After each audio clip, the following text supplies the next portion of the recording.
So Okay, go ahead. so if what is the premise of Doctor Manhattan's powers then? So, in The Watchmen, which was kind of its own enclosed alternate reality Okay. thing, where the Cold War just went on forever. Mm-hmm.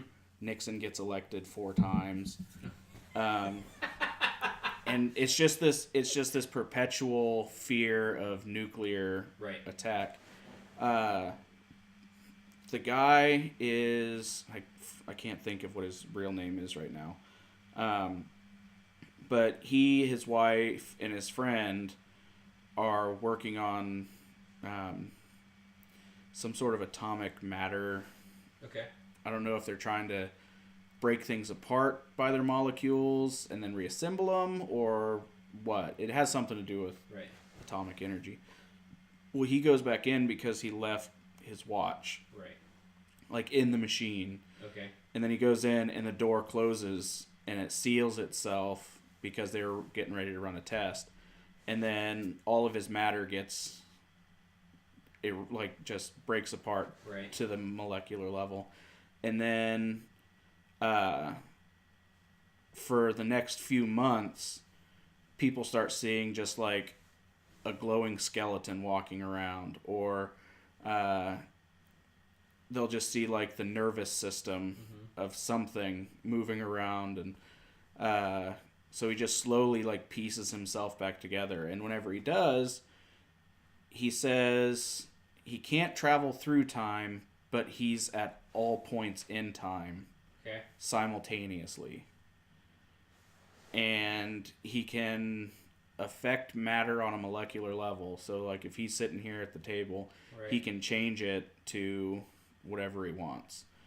And he can also teleport, which is just moving your matter from one place to another. Next, And I don't even know if it's that, although he does teleport people. It almost seems more likely that you would disassemble your matter, your essence would go where you want instantly, and then you would just reassemble whatever matter's Right. there into yourself. Because otherwise you would technically be time traveling to some degree. Right. Yeah. So that whole thing happens. He finds out that the guy he was working for as Dr. Manhattan, like after he got his powers, Okay. he and this other guy are trying to make the world a better place, get people off fossil fuels, get people to denuclearize. Yeah. Yeah. Trying to like end the Cold War and stuff like that. Well, his boss's idea was to make a giant tragedy that would unite people. So what he did was he set Manhattan up to be the bad guy, set off a giant atomic bomb in the middle of New York that killed, millions of people, and it had the same energy signature as Manhattan. And so... Because he gives off like a radioactive signature. And so he's doing all this from like his base in Antarctica or the North Pole or something like that. And so the heroes try to stop him. They couldn't stop him in time. Right. And Manhattan says, though I disagree with what you did, I understand why you did it. He's very logical and very cold and very calculated. And he goes, I understand what you did, and there's nothing we can do about it now. And he goes, I think I'm going to leave this earth. I'm bored with people. And he says, I think I might try creating life myself. And then he just disperses. And so that's where Doomsday Clock picks up, is that's what he did. Oh, interesting. Yeah. Okay. So this in his disappearing and then his attempt to do his own thing, he's somehow also messing with the timeline. Yeah, and like I said, we don't know why Right. he chose this universe, but he did. And it could be just that, because in his world, there weren't really superheroes. He was the only one that actually had powers. Okay. Everybody else was just costumed vigilantes. Okay.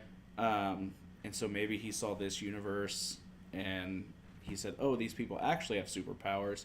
Let's see what happens. So that, the Watchmen, is its own universe to some degree? Yeah. And then when they created the New 52, did they incorporate it back in, or?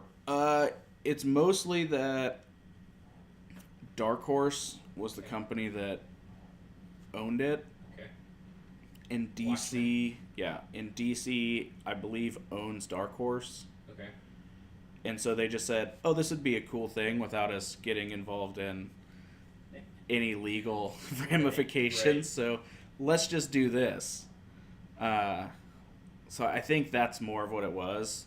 Okay. Like, here's a chance to fix things. Yeah. And here's a chance to fix things using something people love. Right. And if done right, then this will kill two birds with one stone. So I think that's kind of what they... Because this was written... It's set... I mean, Nixon era, so 70s, Okay. 80s. I guess 4 terms. They're getting ready to vote for a 4th term, so... Like 70s into the 80s? Yeah, it'd probably be early 80s, mid 80s maybe. Yeah. So yeah, it's really interesting. Huh. You almost do have to enjoy Doomsday Clock, you almost have to either read or watch The Watchmen. The movie goes almost line for line. Really? Until the ending. They changed the ending. How did they change the ending? So in the book, and this is spoiler alerts, in the book, he had created this giant monster that he teleported into New York, and it was killing people and doing stuff, and then it exploded. Okay. And I can't remember if they had blamed that on Manhattan, or if he just said, "All right, well, you did what you could. A bunch of other stuff's happened in my personal life. I'm leaving." Right. But in the movie, it's just he set off a bomb.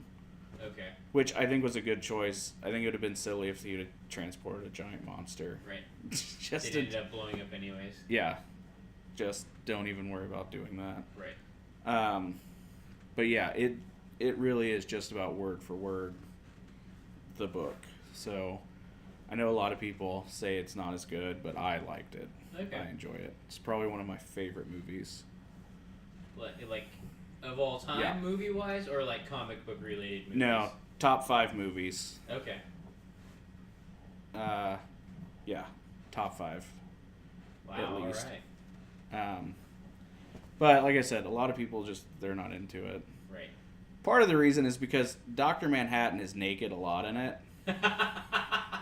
That's why my dad hates it. Right. Because here's a guy who, in a bunch of other shots, he's wearing a suit, he's wearing a tie, he's wearing like a Speedo. Right. So he can wear clothes. It's just a lot of times he chooses not to. And so, yeah, there's that. But again, that's how it was in the book too. So makes people uncomfortable. Yeah, I guess so. I can see that. But yeah, you should definitely give it a watch. Cool. Let me know what you think about it. I'll check it out. All right. So, without further ado, welcome back to the Comic Rundown, brought to you by The Comic Den. I'm your host, Ace Knuckles. I am joined for episode 2 by David. David, thanks for joining me again, especially with the weather like it is outside. That's all right. Are the roads still bad? No, the roads are pretty good. They've cleared up. It's just icy in certain spots. So. All right. Well, you can find me at The Comic Den on Instagram, Facebook, and YouTube.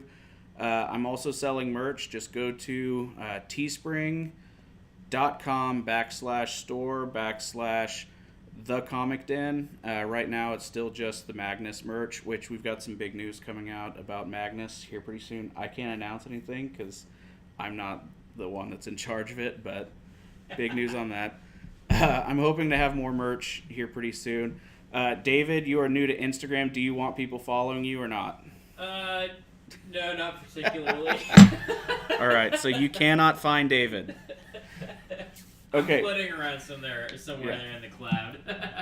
I'm not very active either. I'm not a very active social media user, so I probably wouldn't be worth following your. Well, Instagram's so weird because, like, my wife does it, and she posted a lot of like pictures of the food that she makes because we're doing like keto and stuff like that, or if she's doing exercises, she'll post stuff like that, or teacher stuff. Here's a lesson plan that I had made, and she's been doing it for a lot less time than I am, and she has more followers than me by like 100. So, you're like, dang it. Yeah. And she doesn't even have to try. She told me the other day, she goes, yeah, by the time we go to Alaska in the summer, I want to have at least 1,000. I'm like, what? Are you numbers growing and trending? I can't even break into the 400s. But I make myself feel better. I'm like, yeah, most of those are Russian bots, so don't worry about it. Ignoring the fact that most of mine also are. So yeah, it's what it is. Yeah, that's what it is. But I have been showing. I've been sending out the links to my YouTube page. Probably getting on everybody's nerves, but been getting mostly positive feedback. What amazes me is the people that I send it to. I hang out with a lot of different people, right? But the responses that come back usually have very patterned clusters. So the young people are like, yeah, it was really awesome. I really enjoyed it. Mm-hmm. Great work. The people who are older, I tend to get more detailed feedback. Okay. And the feedback I get back from, and when I say older, I mean my age and up. Right. They're usually like, yeah, it was really good. I listened to part of it, or I listened to X amount. Right. And then my one comment is that, you should try making them a little shorter, because kids these days don't have the attention span to listen to long form. And the kids these days are not the ones telling right. you that. Right. And I mean, I always say, all right, thanks very much. Right. Of course. I'm trying to figure things out, yeah. playing around with stuff. But I think to myself, I watch 4 to 5 podcasts religiously. Right. Like, I wait for them every week or every day or however long. And, 3 out of 5 are 3.5 hours long. Right. Every time. Right. And I watch them. Now, I can't watch 3.5 hours all in one sitting, but I go back and I watch and I watch. And I treat it like a TV show. Right. And I think that's kind of where things are going to begin with. Yeah. But it's funny that people who are older are like, yeah, kids these days. But then they're the ones saying, I didn't sit and watch the whole thing. Right. They're like, yeah, younger people can't handle this. But yeah. You're like, well, did you handle it very well? How long did you last? Yeah. I love podcasts in general, so I'm particular about what I choose to listen to and engage with, but it can be an hour and a half, and I'm like, I don't care. It's engaging. That's what I like about it. Well, and part of it's laziness on my part as well, because I'd rather just us sit and talk, and then just click post. Right, just upload it. I don't want to do a whole lot of editing. Yeah. Like if I could have a producer, if I could just send the file off to somebody, they clip it down to where it's an organic thing. I'm also trying to find a graphic designer, because what I'd really like is an opener and a closer. So like an image, and I can just have like a pre-recorded opening. And then I would do, obviously, my opening because it's very specific to whoever we're talking to. But if I could do that, I would just slap a closing on somewhere, and then we'd be able to have it in episodes like an animated clip or like a logo with a voice thing attached. I mean, if I could just do either one, that'd be a step You're up. like, right now I don't have any. Yeah, so right now it's me and my computer. So I just got video capabilities. So I'm just slowly moving up in the world. But we've changed up the lighting. I've got some more decoration on the table. It's very okay. Tell me what we've added to the table here. I don't know if you. Yeah, that's the dragon from Skyrim. You ever play Skyrim? I've only played it a little bit, so my video game days I've lived in the past. Oh man, you gotta. I'm very particular about what games I'll get. Yeah. So I got my Switch, and I just finished South Park's second game. Okay. Which is, I mean, there's some fighting, but it's like a turn-by-turn It's like thing. turn-based. And then there's a lot of puzzles that you have to solve and stuff like that. But it's a very slow-paced, kind of a grinded-out game. I'm more open world with my other games, so like Skyrim, wide open, Red Dead Redemption, wide open. I'm not into like the first-person shooters. Sure. So I mean, in that way, I've deviated from like the youth of today. What everyone else. Yeah, I can't do Fortnite. I can't do Call of Duty. I can't do any of that. I'm also with the Switch. It's nice because I'm getting back into like the games of my youth, but updated. Now, have they rebooted a lot of the old like console games then? I mean, you can buy those as add-ons, but like they just remade Super Smash Brothers, which came out for the Nintendo 64, and you had like 8 characters you could play. I remember playing. Now they have Super Smash Brothers Ultimate, and it's got like 120 characters. Character overload. Yeah, that you unlock. So like you have to unlock them all, and so I've probably got 30 characters unlocked. And then I always want to play Mario Kart and stuff like that. So Mario Odyssey, kind of just revisiting some of those things, but probably 90% of the games I just ignore. I think what the cool thing is what I like about the Switch is, it's like put it on the TV, pick it up, play it on the road trip, or play it on your break or at lunchtime or whatever. Like it seems really portable. Yeah, it's really nice, and you can be connected. I think that's the advantage nowadays with games over in the past is like you can just get online and just play people. Yeah. Or play against people. And even with the Switch, I don't have to get online. All I have to do is know somebody else with a Switch, and a lot of people are carrying them around. Right. And so if I'm sitting there playing it at like a library or a coffee house or Barnes & Noble or whatever, and somebody else comes up and wants to play, all they have to do is hook their controllers up to mine, sync them up. Oh, I see. I didn't know and they just Bluetooth them to mine, and we can play Super Smash Brothers. So yeah, it's even because what a lot of like the PlayStations and Xboxes, I can't play online unless I want to pay, $60 a year for the whatever, and I have a hard time forking up money because I don't like playing online. Yeah.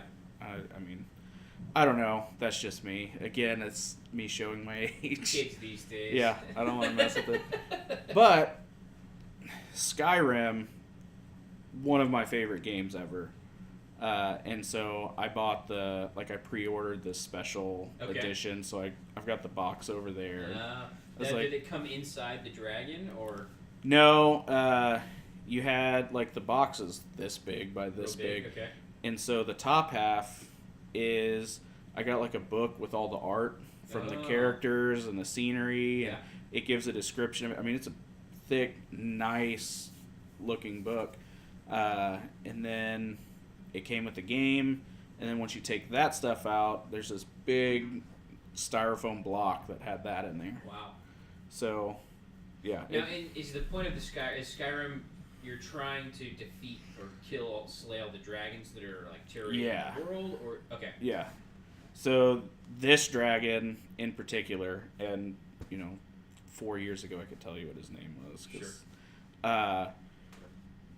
He's loose, and he's got a bunch of other dragons out. And periodically they show up, and you have to fight them. Right. I mean, you can also run and not fight them also. But everyone shall die in this game.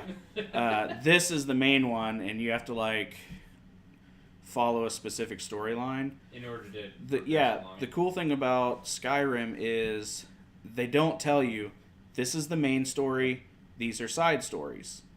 It's just here's a mission, here's a mission, and you'll get a list of missions you might be following.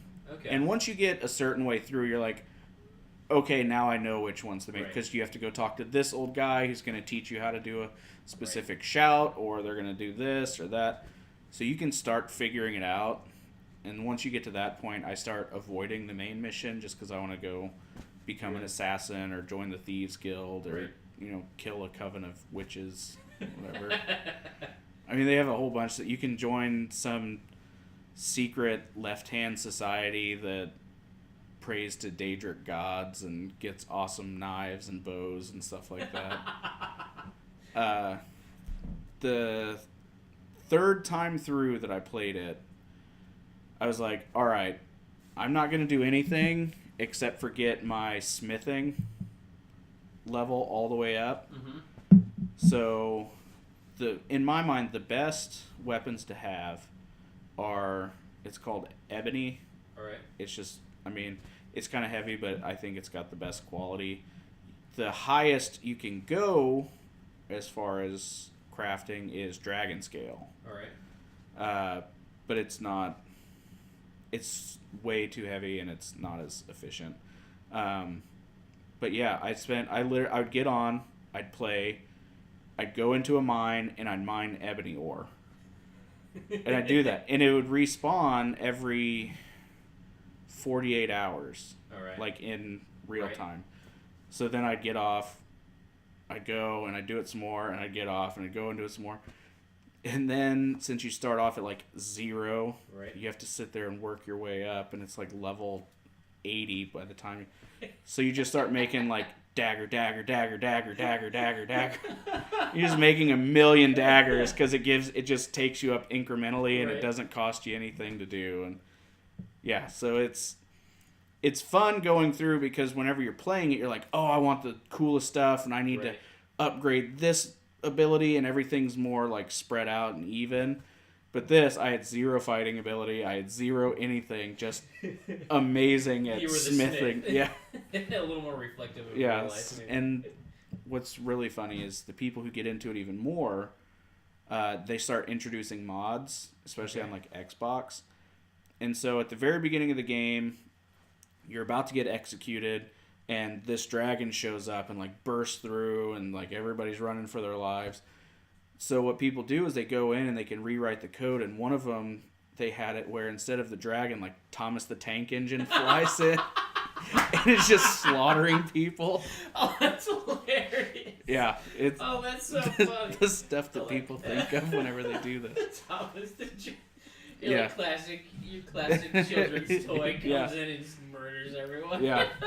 And so it's still got the smile and everything, because it's a fixed image of it, and it's like going up and down, very so like jerky. Picture, like, of a smiling train like crashing through a wall, fire spewing from its face. I'll have to YouTube that later. Yeah, it's great. Hilarious. Some of the mods they come up with are insane. But all right. Let's dive back in. Yeah. I don't want to keep you all night. We left off at issue number 3. So just to kind of fill you in, let's see. Vader was kind of reprimanded for kind of his behavior. He was given the Inquisitors to watch over. The Grand Inquisitor is all excited about being in the library. He's being very disrespectful to some books. And then Jocasta shows up, who was an exiled Jedi who's been kind of chronicling everything, trying to build up a library and build a school so that she can... previously the keeper of all of the Jedi Chronicle, or records. And so she has a list of all Force sensitives that were born around the time of Order 66. And she's going to go retrieve that from her secret bunker. But then she sees the Grand Inquisitor in there. And she's about to attack him. She's real peeved. Yeah, there's a lot of nuance in there, and we'll bring it up and kind of go as we go. But those are the broad points. Yeah. Also, we find out that the detective agency on Coruscant is garbage. They were given all kinds of clues and hints that somebody from somebody from the Jedi Order was there, and they completely ignored those. All right. So, on issue number 3, I started off with a question: what qualifies you as a Sith? Like, what makes you a Sith? And we'd kind of touched on it last time, talking about, well, just because you have the Force doesn't mean you have to be one or the other. if you've never been trained in those things. And we kind of talked about the Gray Order a bit. Which is like in the past, or the mythos of Force users and the Jedi and whatnot. In my mind, I can be a good person, and if somebody's, snatching somebody's purse, I can go stop that guy. But just because I'm a good person and I stopped a guy from doing a thing doesn't make me a police officer. Right. So just because you have the Force and you do good things with it doesn't make you a Jedi. Right. Or vice versa, doesn't make you a Sith. Yeah, it definitely It's more of an official title. Yeah, that's what I was going to say. It seems like the way... I don't know if I say... We'll just say the movies. Yeah. Stick to the movies here. That's what I'm most familiar with. The movies definitely portray it as the Jedi and the Sith are like official camps. And there's sometimes people who are Force sensitive or use the Force in ways they don't necessarily understand. But that I would agree, it is definitely a title, like a specific. Yeah, and there's also people. Order. I mean, we've seen with the Inquisitors. There's also people who are dark side users. They are in, I guess, the Church of the Dark Side. They follow that particular logic and those teachings, and yet they're not Sith either. Right.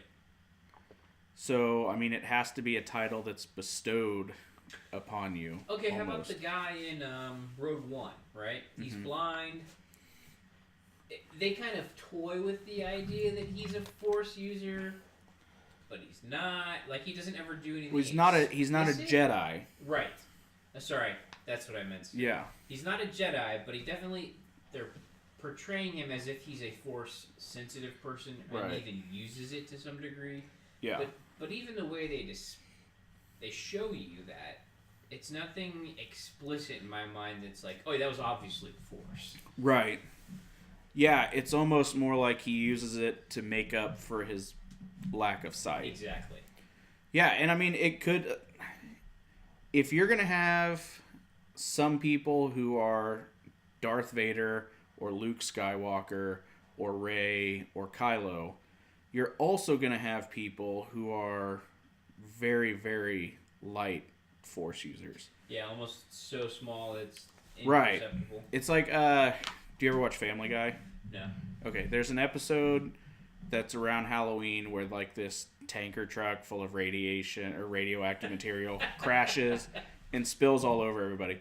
And like Brian the dog can run super fast, and Lois becomes super strong, Stewie becomes super smart, and I think Peter can like change shape.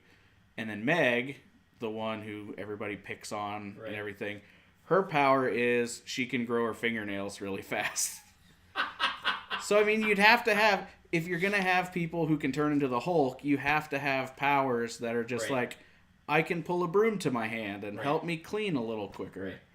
What did you call that in the comic universe? Your C and D level heroes or whatever? Right, you're going to have your A-listers and your B-listers, but then you're going to have your, Z level. Right. Where, like, I can, shut the door. I can speed read. Right. Yeah, I can really train a dog very well. Yeah, so, I mean, you have to have that.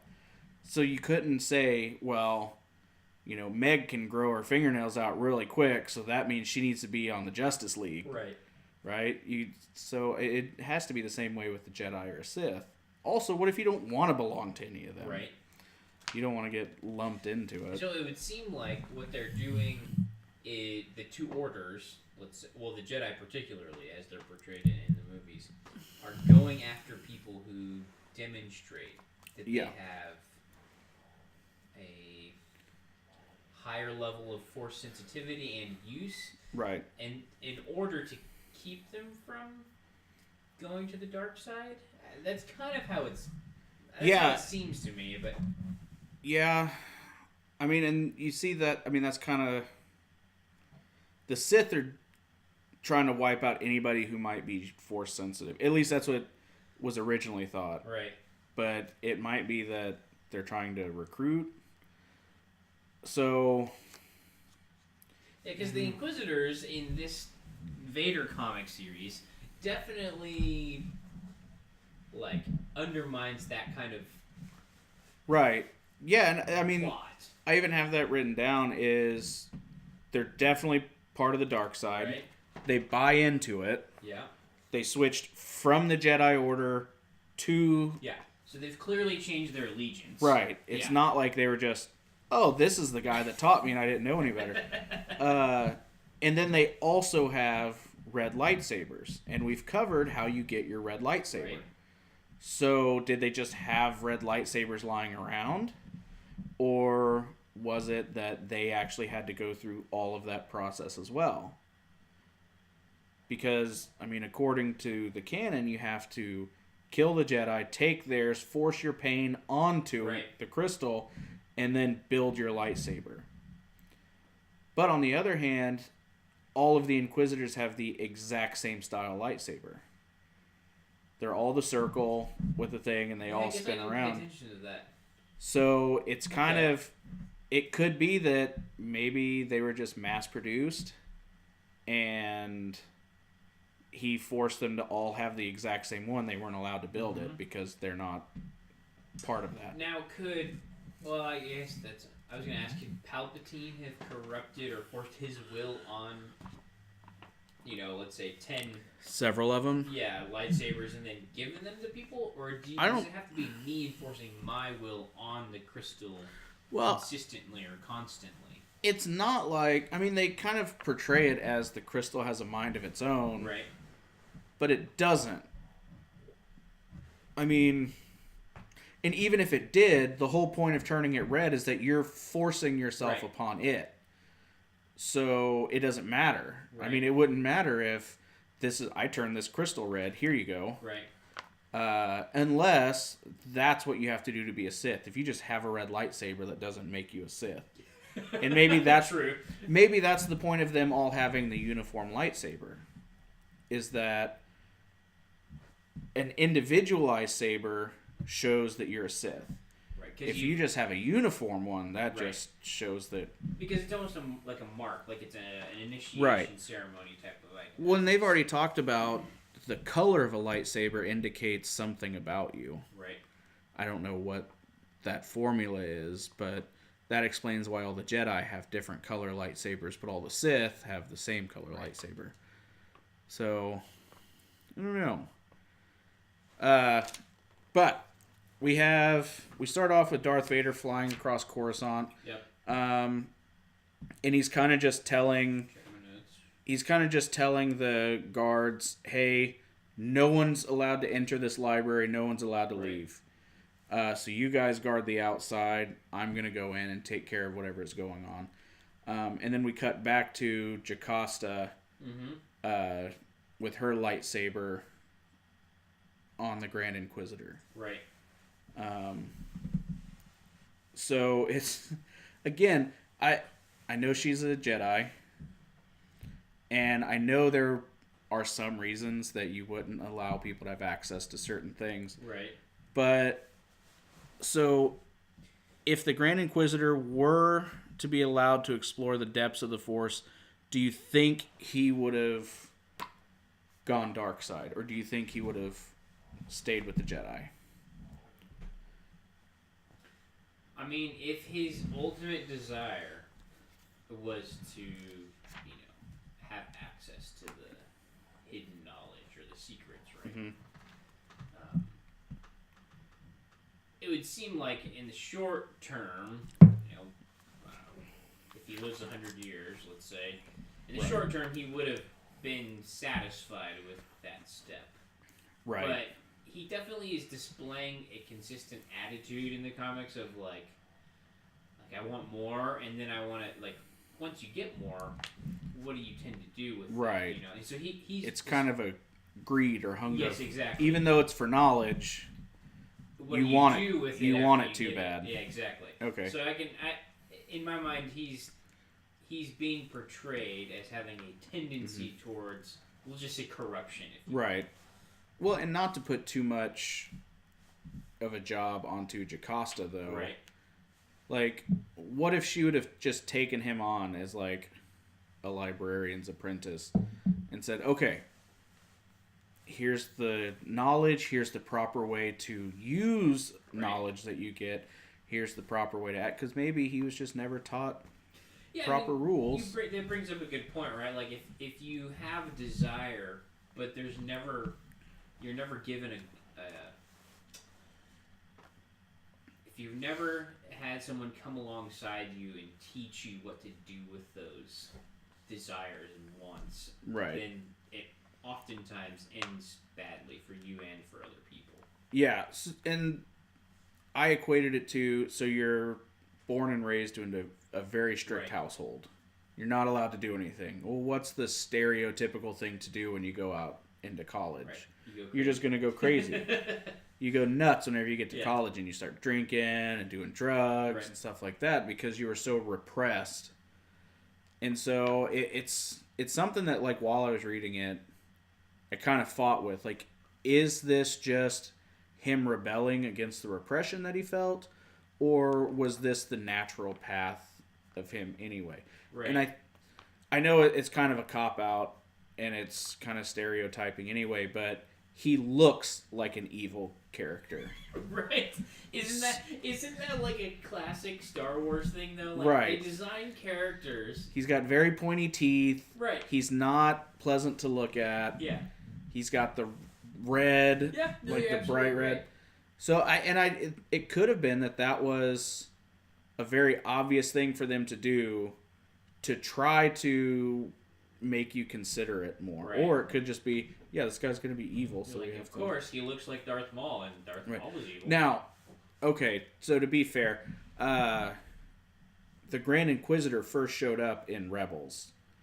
And in Rebels, you didn't know any of this. He just showed up. He was an evil dude, so they had to make him look evil. Okay. But that just goes back to how good of a writer this is, that you can take somebody who was clearly a terrible individual, and then now we're questioning whether it was nature versus nurture as to whether he turned out all right. Right. It's I don't know. Well, I think it's an interesting comparison to Jocasta, because she's presented up to this point as this, matriarchal, keeper of knowledge, stoic. At least that's how she came across to me. Right. Maybe I was reading into that some as well, my preconceived Jedi notions. But and then she just has this moment where she can't. I mean, it's petty, right? It's petty jealousy, or I don't know if jealousy is the right word, but she just can't let it go that this rat would stick his feet on my precious books. Yeah, objects. Right. Objects that she deserted. Right. That she was going to try to rebuild. Right. Later on anyway. Was willing to let be destroyed and captured. Right. But now it's just too much. Pushes her over the edge. Yeah, and he also says, "Do you not remember me?" And she's like, "No, I don't know who you are." She goes, "You're a Jedi," and like that's all he knows, or all she can sense from him. Right. And so he's been holding this grudge, but that also tells me about Jocasta, that she did this to a lot of people. Yeah, that's a good point. If she did it so much that she doesn't even realize who this guy is, that, I mean, how many other people are out there? She's overprotective of her thing. And isn't that dark side material? I mean, that's why they can't have spouses, because spouses will elicit too much of an emotional response. Yeah, I guess. And I can see that. Her library has become her spouse. Right. He's overly emotionally attached. Yeah. And that's another question I have, to go off subject a little bit, is that if I'm a Jedi, I'm not allowed to have a wife or kids. For one, that's going to add up to a lot of pent-up rage. And we see what's happened in other sections of our society. Right. When you're not allowed to have female or male companionship. Right. And some of the negative things that can come from that. But assuming that none of that happens. And they say, okay, no wife, no kids. Right. No nothing. Because we can't have that emotional bond. What about friendship? All of the Jedi are friends with somebody. Yeah, I think you're absolutely right. It seems like, I mean, there's definitely some other traditions in our own reality that de-emphasize or say emotions are evil or Right. lead to bad things. But, I mean, in my mind, like, your emotions it's neutral, right? It's what Right. you're choosing to do with those things. And there's some real power in being able to connect with people, to have intimacy, Right. not just physical intimacy, but deeply connecting and having connection Right. with people. And it seems like that's the biggest part that they're trying to get people to avoid. Right, which seems bizarre. Yeah. They never, and I mean, obviously, Disney owns them now. But even before that, they were PG movies. Right. I don't know whenever they originally came out, Right. I think they were PG. So you can't talk about, you're not allowed to have physical relationships with anybody. Right. Well, that'd be an interesting thing to know. Like, can I just, hey, we're on a new planet, can I just go get some tension out? Right, visit the saloon down Yeah. the street. Yeah, no emotional connection. Right. We're just going to have a bunch of one-night stands. Right. We'll use protection so that... No big deal.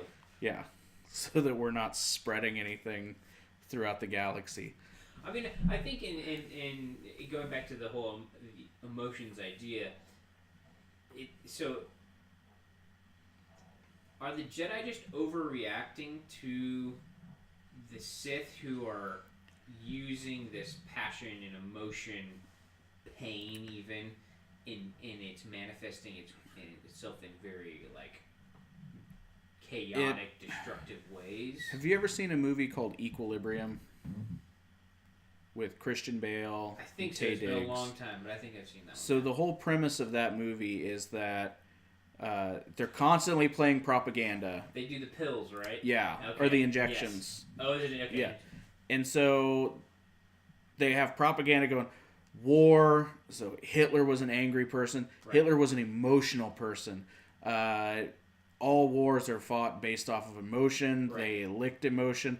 When you're at a bar and you get in a fight with somebody, it's because you guys got too emotional. So we're going to wipe out all emotion. It's almost like they did that. And instead of appreciating, the Mona Lisa because it elicits some sort of emotional Right. response, instead of celebrating that, they said, no, we'll just shut off all emotional responses. Which is impossible because even in the movies, we see they have emotional responses. Right. When Anakin was fighting Obi-Wan, that whole thing was an emotional response on both of their sides. Yeah. I mean, you can even see this in like Qui-Gon Jinn, right? Where he takes on two Padawans. Yeah, because they told him you cannot do this, and he Right. said it's gonna happen. Right. Obi-Wan's gonna train Anakin. And so I mean, even that's sense of rebellion is an emotional response. He got defensive. So I don't know. It's almost one of those things where you ignore reality for the sake of making your point. And that's what the Jedi were doing. They're just living with their heads in the sand. Right. Saying that we stand on these principles, but those principles are completely flawed. Right. Whereas the Sith are like, oh no, we tap into our emotions. We just try to harness the hate and anger and pain and the negative. So it's selective. Right. Because that's where they get their power from. So they try to inflict as much pain and devastation so that they can feed off of Here's that. a thought. We were talking about the corruption, I think of it as a corruption, right? Uh-huh. Of the stones that are Right. in the lightsabers. So if you're channeling or tapping into the anger, the hate, the pain, and that's manifesting itself differently in the Force. Is that you doing something similar? Like, is the powers that are manifested through the Force, right? Mm-hmm. Dependent on some of these emotions, then, or not? I think, like I said, I think the Sith focus on the negative emotions, which is why all of their sabers are red. Right. But Qui-Gon Jinn had, was it a green lightsaber? Right. Mace Windu had a purple one. We saw yellow. We saw all different colors. That probably would, because I don't think the crystals just work. Right. Whenever you hook a wire up to them. I think to a certain point, all of it is imprinting your will onto this lightsaber. And if I'm a very soft-spoken, meek, humble person, then my color is going to come out as, yellow. But right. if I'm a very smart, logical, calculated person, it might come out as purple or green or whatever. Right. So I think it feeds off of, but I think the crystals... That doesn't relate to what, like, being able to move things with your mind, or block stuff, or heal people, or lightning. Necessarily. They talk about it a little bit in that Anakin was never real good at controlling animals. Right. He was never really good at doing mind tricks. He was never good at Jedi mind tricks. His was always, I can move a lot of things, I'm really good with a lightsaber, and I'm really strong. Right. And so, I'm assuming those are based off of his personality characteristics. Right. It's interesting you talk about the animal thing, because that is a highly, in my mind, that's, empathetic, right? Yeah, so in my mind, have you ever played Fallout? Any of those games? Okay, in Fallout, you have a character sheet, essentially. Okay. And you can say, I want to be a big, strong... Right. I think we were talking about this last time. Yeah, maybe. Where you get, different amount... You can, yeah. What do you call it? The attributes? Right. Yeah, and so I think it's like that where, if your attributes are, you want to build up this one and you want to be real sneaky... Well, then in Fallout, I can sneak up to you.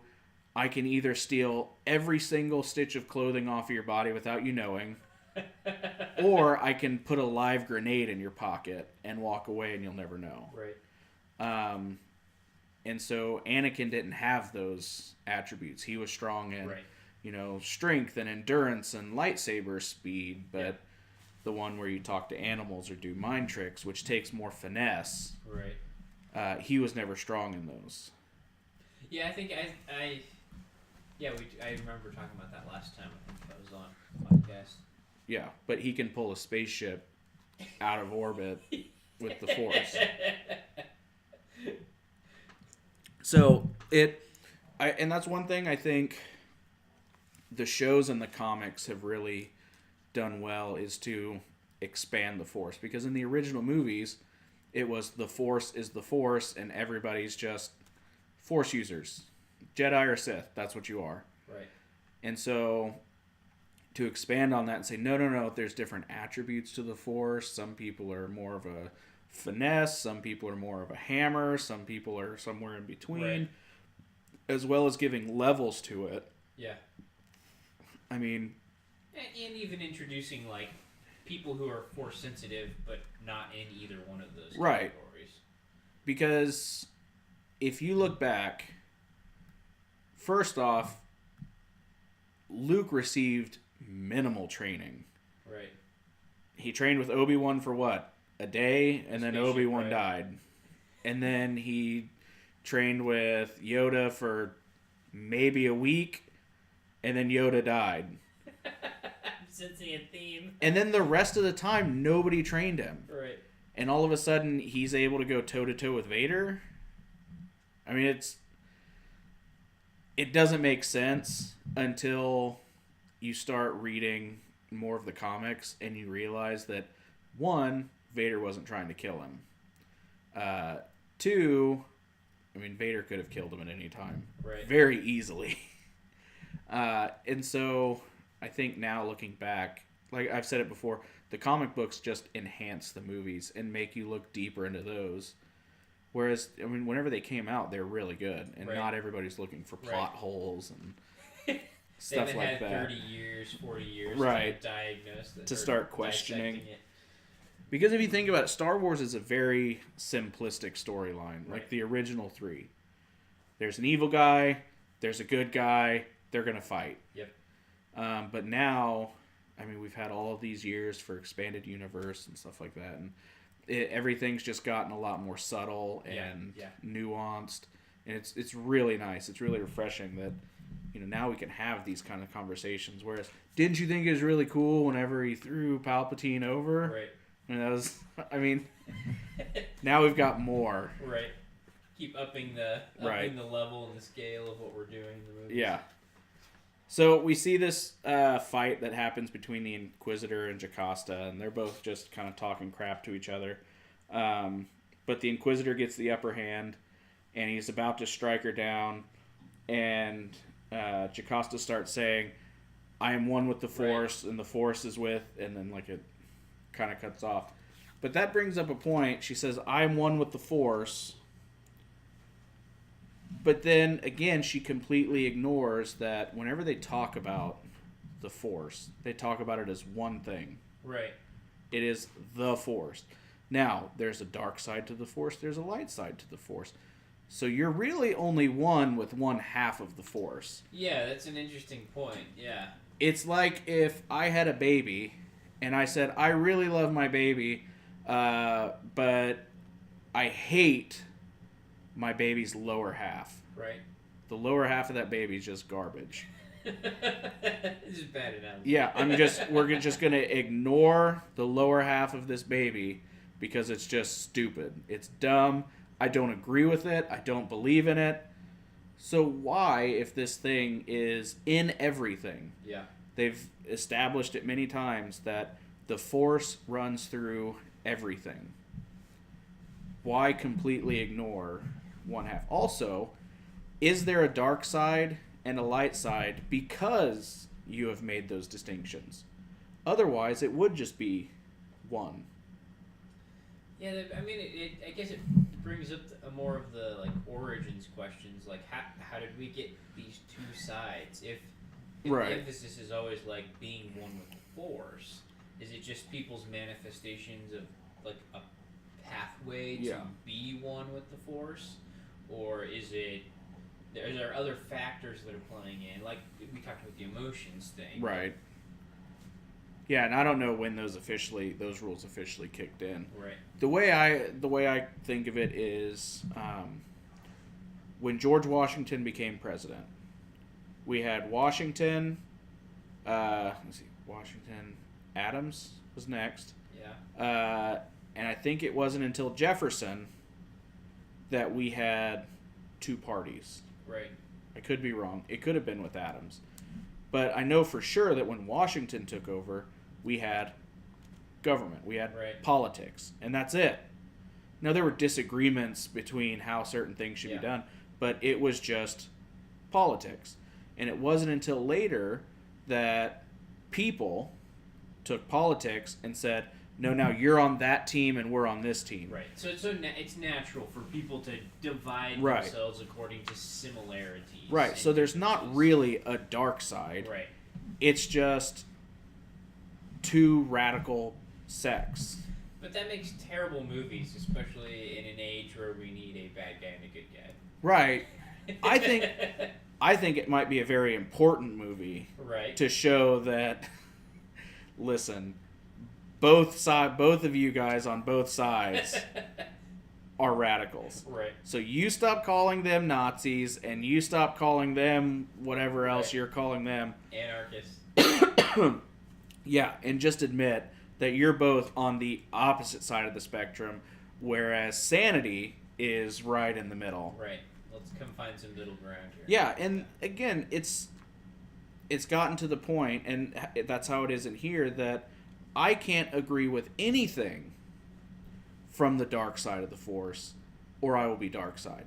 Or I can't believe in anything on the light side of the Force, or else I'm trying to be a Jedi. Within the conversation we're having about emotions, that seems to be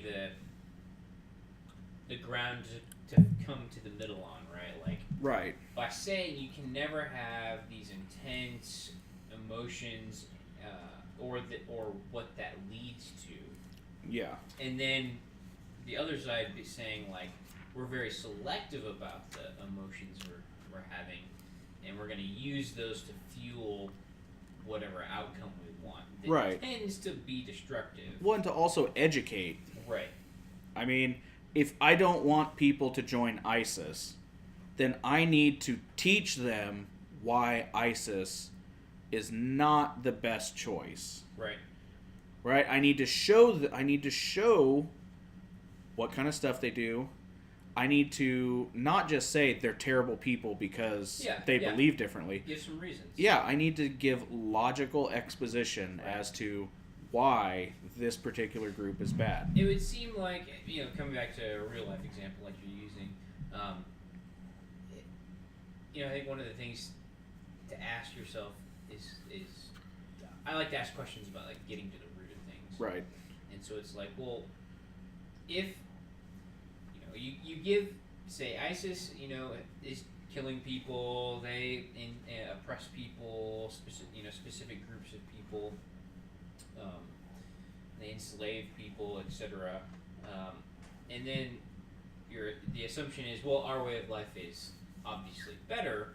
It's like, well, but people are leaving that way of life to join them. So what is it about our own way or philosophy or way of life that's failing people and causing them to go to this other extreme? Yeah. I think that seems to be important questions to ask, and in the challenge there in asking them is they're it's difficult questions because it's going to demand that you respond to the things that you're examining in your own way of thinking. You can't just shut it down and say, that's off topic. Right. I mean, you have to be able to question everything. Right. Because what's the point of not? I mean, okay, so a running joke that happened in our classroom almost all year last year was flat Earth. That's but if I can't come up with a valid reason why the Earth isn't flat, why should you not believe that? Right. You've already come up with whatever thing in your mind that tells you that. So the burden is on me to then prove my point. Right. And not to prove it in a way that, like, you're stupid or whatever. Yeah. But to give you logical reasons. Yeah. Exactly. So when you're making logical arguments, one of the things, the first thing, is this possible? Well, sure, you can say it's possible. Yeah. But then you have to keep asking the question, which is, well, is it plausible? Right. Is it I forget what the next one is in the stage of asking those questions. Like, is it plausible? Well, the evidence seems to indicate that it's not a plausible possibility. Right. Even though things are always a possibility. Yeah. Because otherwise you have to say you're 100% certain about everything, which is not true. Right. And I followed Neil deGrasse Tyson on Instagram, and I like to watch him every time he comes on Joe Rogan and stuff like that. One thing I disagree with him on, though, is he says, I won't have foolish arguments with foolish people. Right. So when people come up and say, well, the Earth is flat, blah, blah, blah, he goes, I'm not even going to engage that. Right.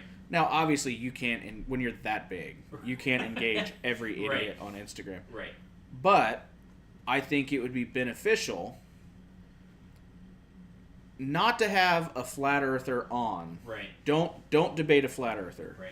Because then what it's going to look like is you picking on somebody. Right. Or even it could be twisted as you've legitimized the position to some degree. But what he could do is have people write in. Yeah. or have somebody play devil's advocate.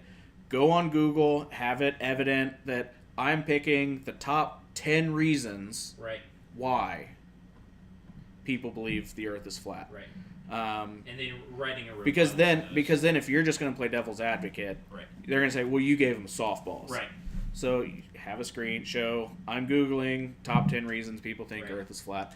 And then I go through and I refute them. And then you can play devil's advocate and you can question me. And I need to be able to... But to say I'm not even going to have that conversation is just... I mean, to the people who are really dug in, they're going to be like, well, that just proves it. You can't come up with anything. Right.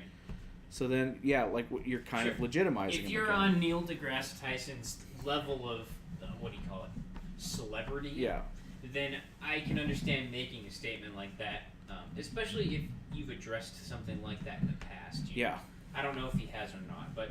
I mean, he said it's stupid, and here's the reason why. But, again, if I believe that, obviously I'm not too rational myself, and there will always be those people that are like, oh, well, I'm just going to believe what I believe all the time, and no matter what anybody says, I'll never change my mind. There will always be that. And so that's why you can't fight every single one. But, I mean, it wouldn't hurt to just say, here's my stance on it. Right. And then other people, so like if you and I are arguing, I can say, well, here Neil deGrasse Tyson says this, and all of a sudden I have a reputable source. Right. But yeah, I've always been of the mind that you should be allowed to question absolutely anything. Yeah. And it doesn't always... I think the problem is people believe in that portion of it, and they believe, you should be able to question whatever you want. But then they don't accept the second half of you might be proven wrong. Right. And they're not willing to accept that reality. Right. Or I totally agree with that. The other part that I see in conjunction with that is people are like, oh yeah, you should be able to question everything, just don't question me. Yeah. And it's like, well, then we can't really question, like if you're not willing to engage in that process either. Right. And not take it, I think people tend to take it very defensively, like if you question me, then you're attacking me. Right. And it's like, well, let's take into consideration the context. Like, does this person have a history of going after you, being, mean and condescending? No. Okay. Well, then let's keep going. Well, and also, if there's some level of fame and following involved, so say I do news blurbs on YouTube, and you follow me, and you're like, I really love what you're saying, man. And then I say something else that you disagree with, and maybe I go against the guy that you like. All of a sudden you're like, I hate you. I can't believe you did that. So what you're saying is, I really like how you say it like it is, until you say it like I don't say it. Right. Instead of saying, okay, here's a different perspective. Maybe since I really like what this guy says 90% of the time, maybe I should investigate this portion more to see why it bugs me so much. Yeah. Like, why do I dislike what he said? Yeah. Instead of saying, I dislike it, you're a horrible person. Right. I think that's an art that's been lost. Yeah, I totally agree. On a personal note, I've been doing a lot of... I like to do like historical, cultural reading. It's related to biblical studies. Right. And one of the guys I've been really appreciating recently on his blog is he basically is going through and asking questions and just saying like, okay, well, this is what people say, and then you go back and you say, well, this is what the authorities, so subscribing to an authority of the Bible, like here's what the text actually says. So, like, what happens when the two don't seem to be going together? What do you do? Are you willing to ask the questions? Are you willing to go where the questions lead you? And that's a really scary place, especially if you've built...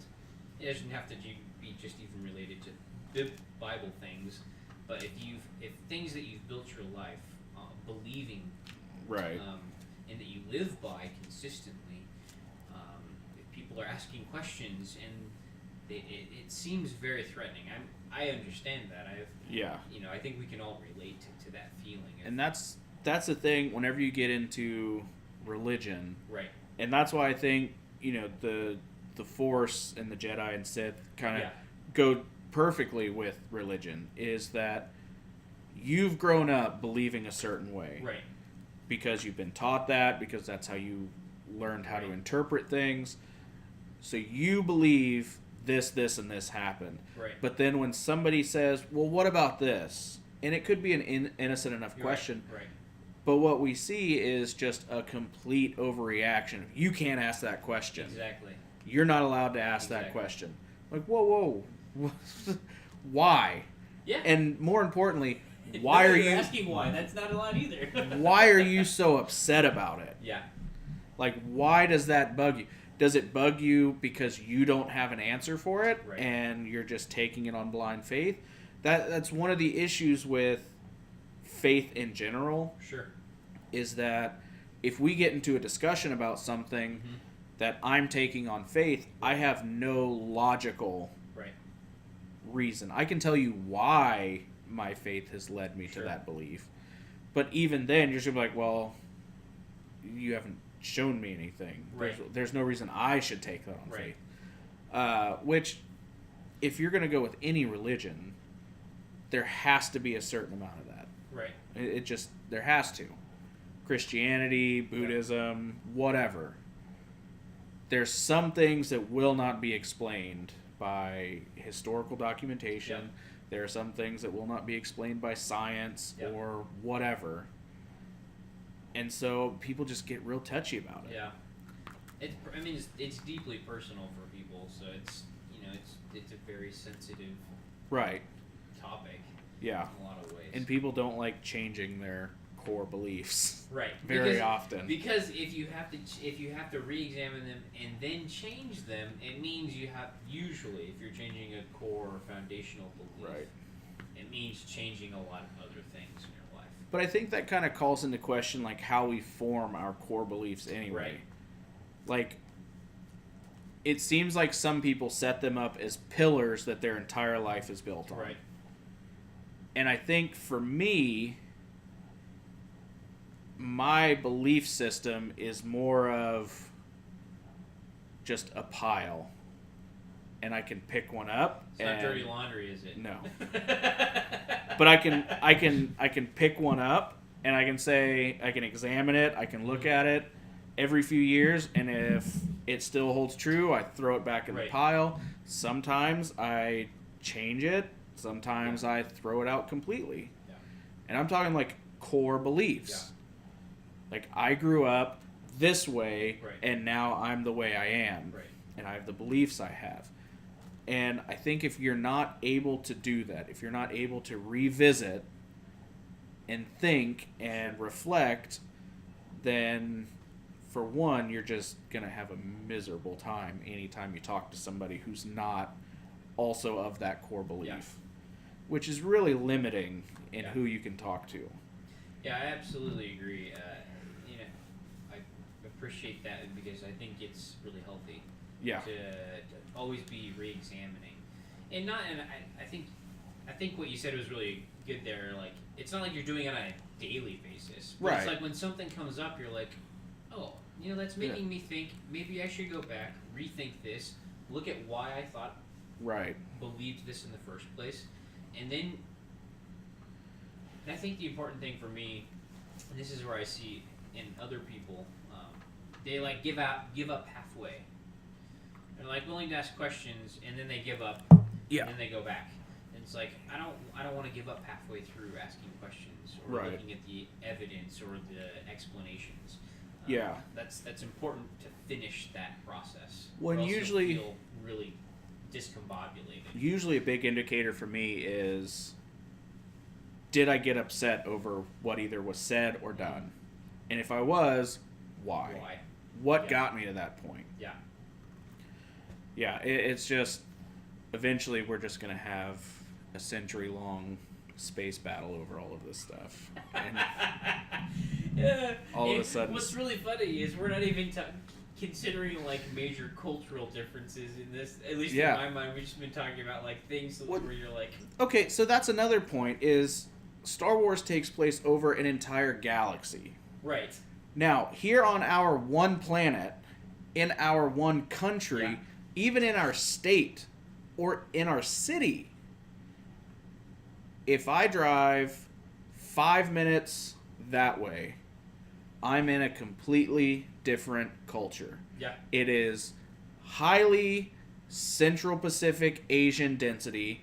If you go up 10 minutes from there, you're in a high African American community. Right.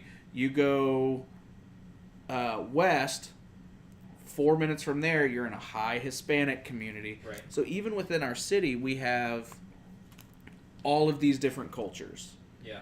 Expand that out to our country. Right above us, completely different culture. Mm-hmm. Right below us, completely different culture. We never get along. Yeah. Then you go global, we really don't get along. So you're talking about a galaxy with countless numbers of planets. Let alone species on each of those planets. Right. Yeah. And different cultures within that. I mean, I guess you kind of assume that the entire planet is the same. Right. They all have reached a point where they're all... There's like a dominant species. Yeah. Or something so like if humans were all just considered, oh, we live on Earth instead of I live in America. Right. But even I don't think you'll ever get rid of that. Then now, how do you get all of those people to join in under one banner? Right. So I think this is where you have to start considering like, okay, yes, you know, the Empire or what's the new one, the First Order. Yeah. They're killing people and destroying planets and yada yada. Okay. They're made to look like the cowboy with the black hat so that we all know that they're bad guys, right? But in a real sense, like, how do you run a empire, a space empire, without using force as a way to say, like, this is the way it's going to be, or there's a consequence? That's a galaxy across. Right. I mean, the Milky Way galaxy... I don't know how many light years across it is. It's massive. But it takes light to years to travel across it. Right. And not a small amount of years. I'm wanting to say somewhere in the hundreds. I want to say it's 100,000 light years, like, wide, the spiral of the... Yeah. Does that sound right? I don't know. Maybe, but you're talking... Write in and tell us, correct us on this. Yeah, somebody. But shout out to Neil deGrasse Tyson. Yeah, we'll have him just pop up right here. But yeah, you're talking about one person, Palpatine, in charge of the entire thing. There is no conceivable way that that's possible. Well, and I think this is where you have to consider why the Sith are trying to do what they want to do. Because if they can access power, let's say, in such a way that gives them more control over larger amounts of people or resources, all of the above, then it makes it much more feasible. Yeah. So what you'd have to do is you'd have to say, okay, we have the Milky Way, which has 12 arms. It's a random number. 12 arms on the spiral. Each one of those arms is governed by a star system. It's the star system government. Right.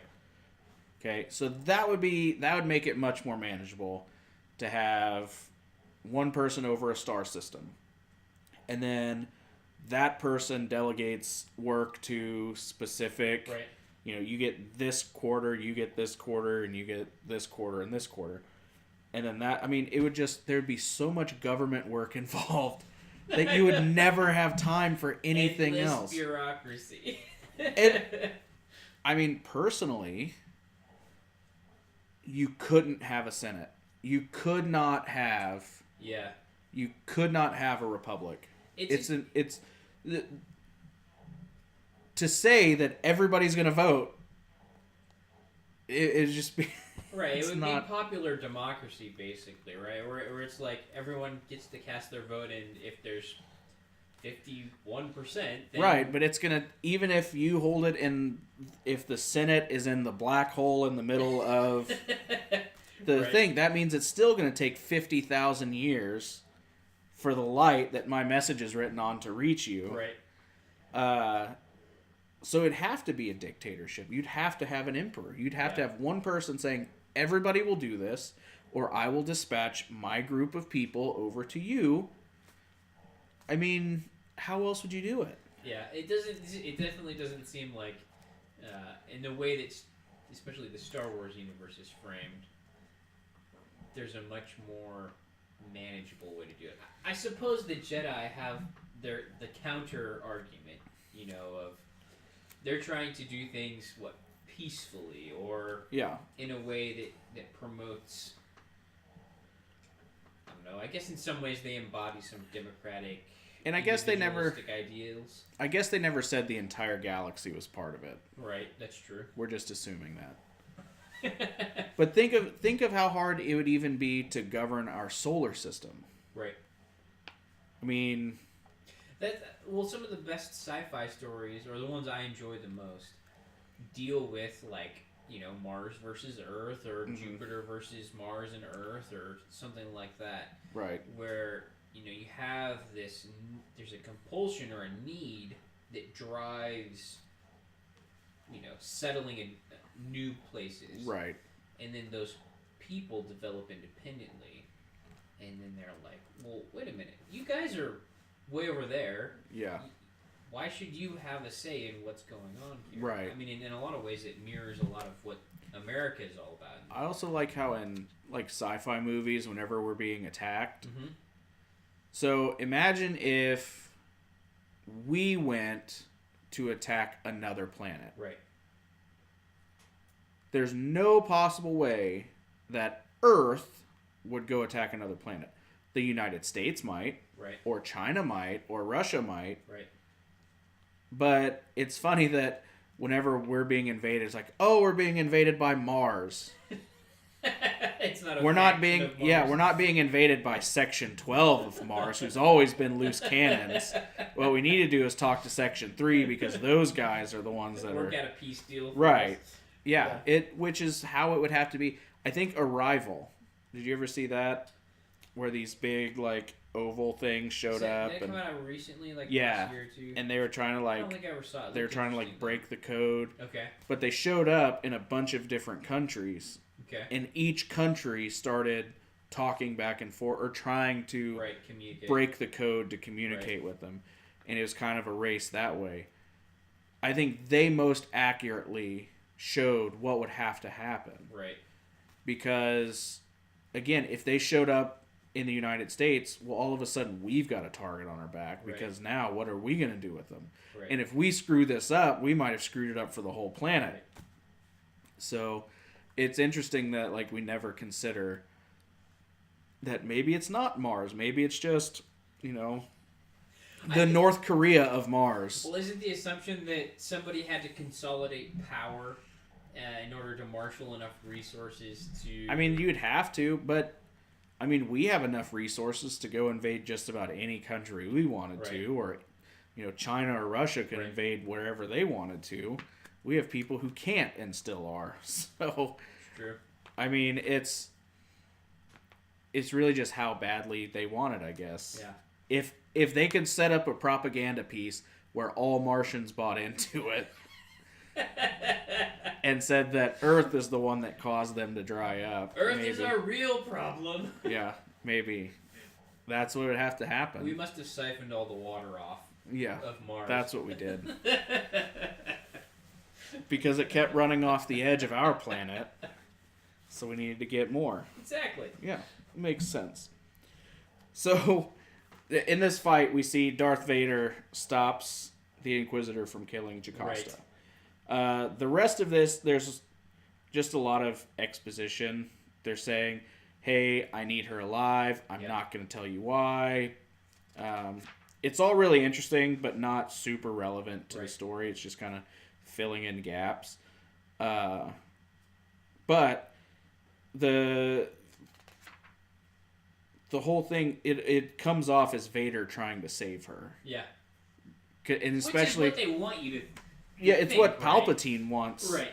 Everybody else to think. And it's a contrast to the last series of the comic arc, where he's like going around basically doing whatever he wants, or doesn't he have to kill someone in the previous one to prove a point? Yeah, he has to kill that Jedi to get his that's right. crystal. Sorry, I was blinking out there for a second. Yeah. On the previous story. Yeah. So this is almost the exact opposite. Palpatine gives right. the order. No, don't. You can't kill them. You can't. Yeah. And then not only that, but for some random reason, you're also not allowed to tell anybody why. Right. Which I don't think the Inquisitors would care. Right. But I guess if you're worried about spies, maybe. Yeah. So, I mean, maybe that goes back to how the Inquisitors became the Inquisitors. They'd have to prove themselves loyal somehow. So what did they have to do? Yeah. Because if I'm a Jedi, I can't just be like, I don't want to be a Jedi anymore, and you're gonna trust me with all of your secret knowledge. Just trust me. I don't want to be a Jedi anymore. Yeah, I couldn't lie if I was a Jedi. No Jedi mind tricks don't work on us. That's right.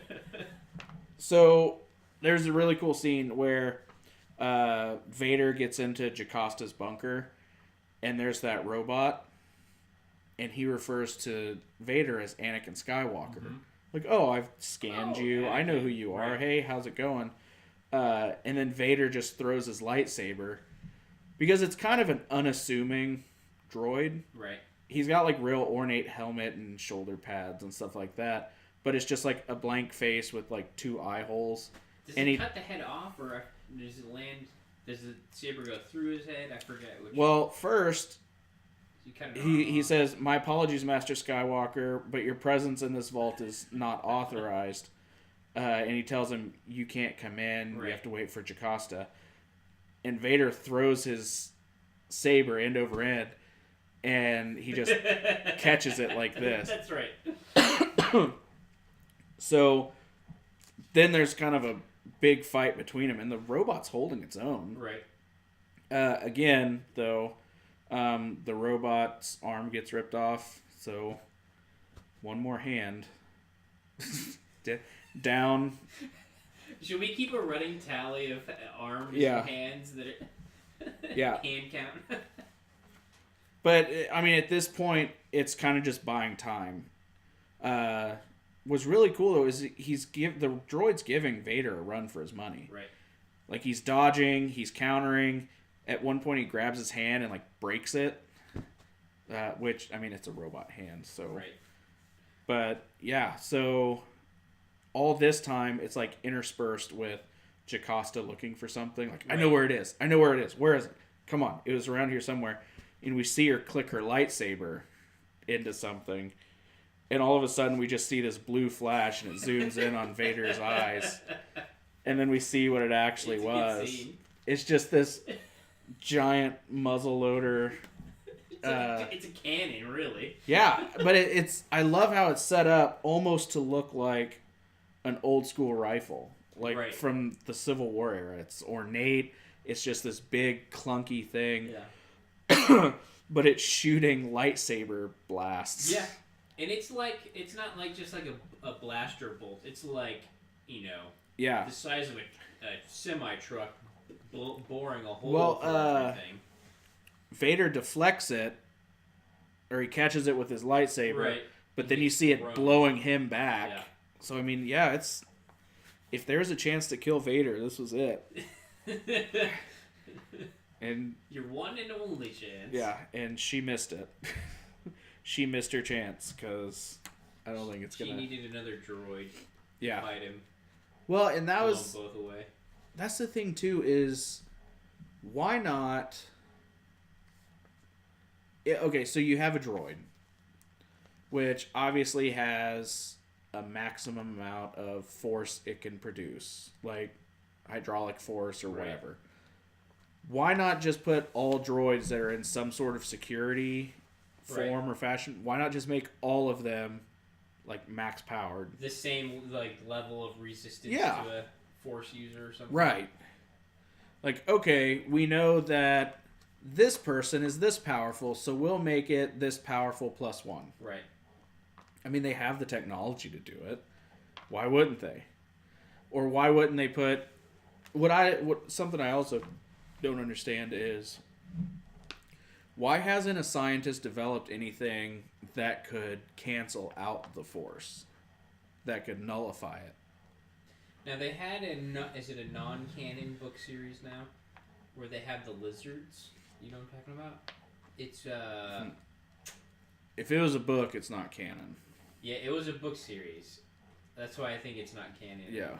It might have been Timothy Zahn as the author, but I think they had these. And Star Wars fans can correct us here. Correct me.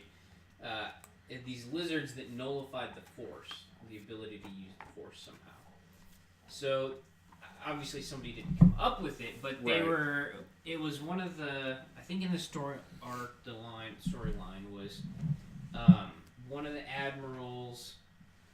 The Empire had kind of fallen apart, so he took control of a fleet and was trying to regain power or whatever.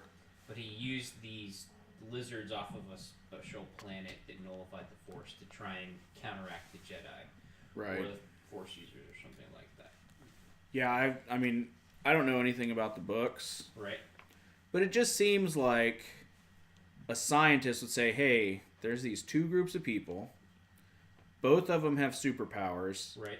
What can we do to stop this? We know that it's a natural occurring bacteria. So, I mean, we have vaccines for the flu. We have vaccines for everything else. We have technology that can do certain things. Right. You would think that somebody would at least be working on, hey, maybe all we the need Force to... users, the Jedi and the Sith, just keep killing them. Yeah. just keep hunting them down. Far enough along in the process. Just keep hunting them down. Okay, Knuckles, we have a great story arc for Star Wars universe. A secret order that's developing an metachlorian vaccine. Yeah, and they're gonna disperse it throughout the universe. Yeah. Via droids that are powerful enough to... There you go. So what you do is you put it in a droid, and the droid's just kind of misting it everywhere, and you drop these droids off on a bunch of different planets. Once you're infected, you've just always got it. Right.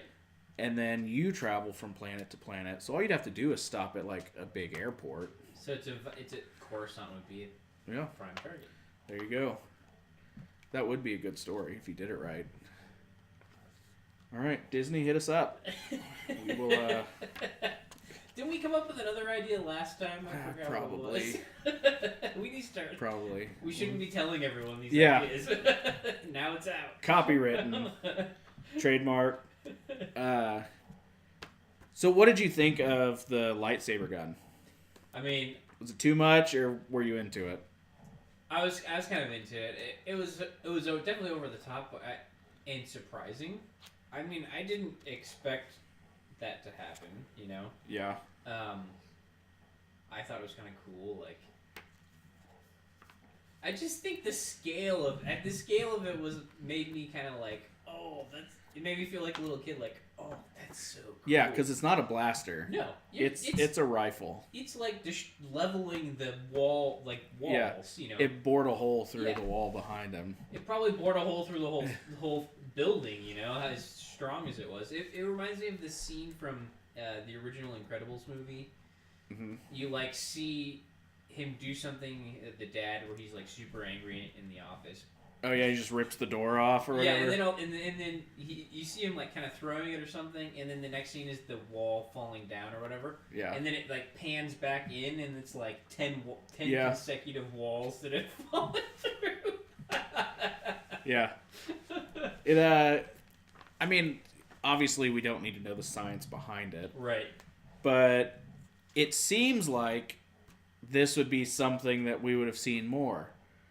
Or, I mean, it was locked away in her vault, though. Like, it was in her secret vault. So maybe it was one of those things they're like, this is going to be too dangerous. Is this a relics vault, maybe? Like, could be. It's rare things they found. It could be right there beside the skeletons of the scientists who are developing the... Because she just pulls it out of a box. Yeah. Maybe they also developed this. Darn it, she could have solved the whole problem. Yeah. If she would have released the virus.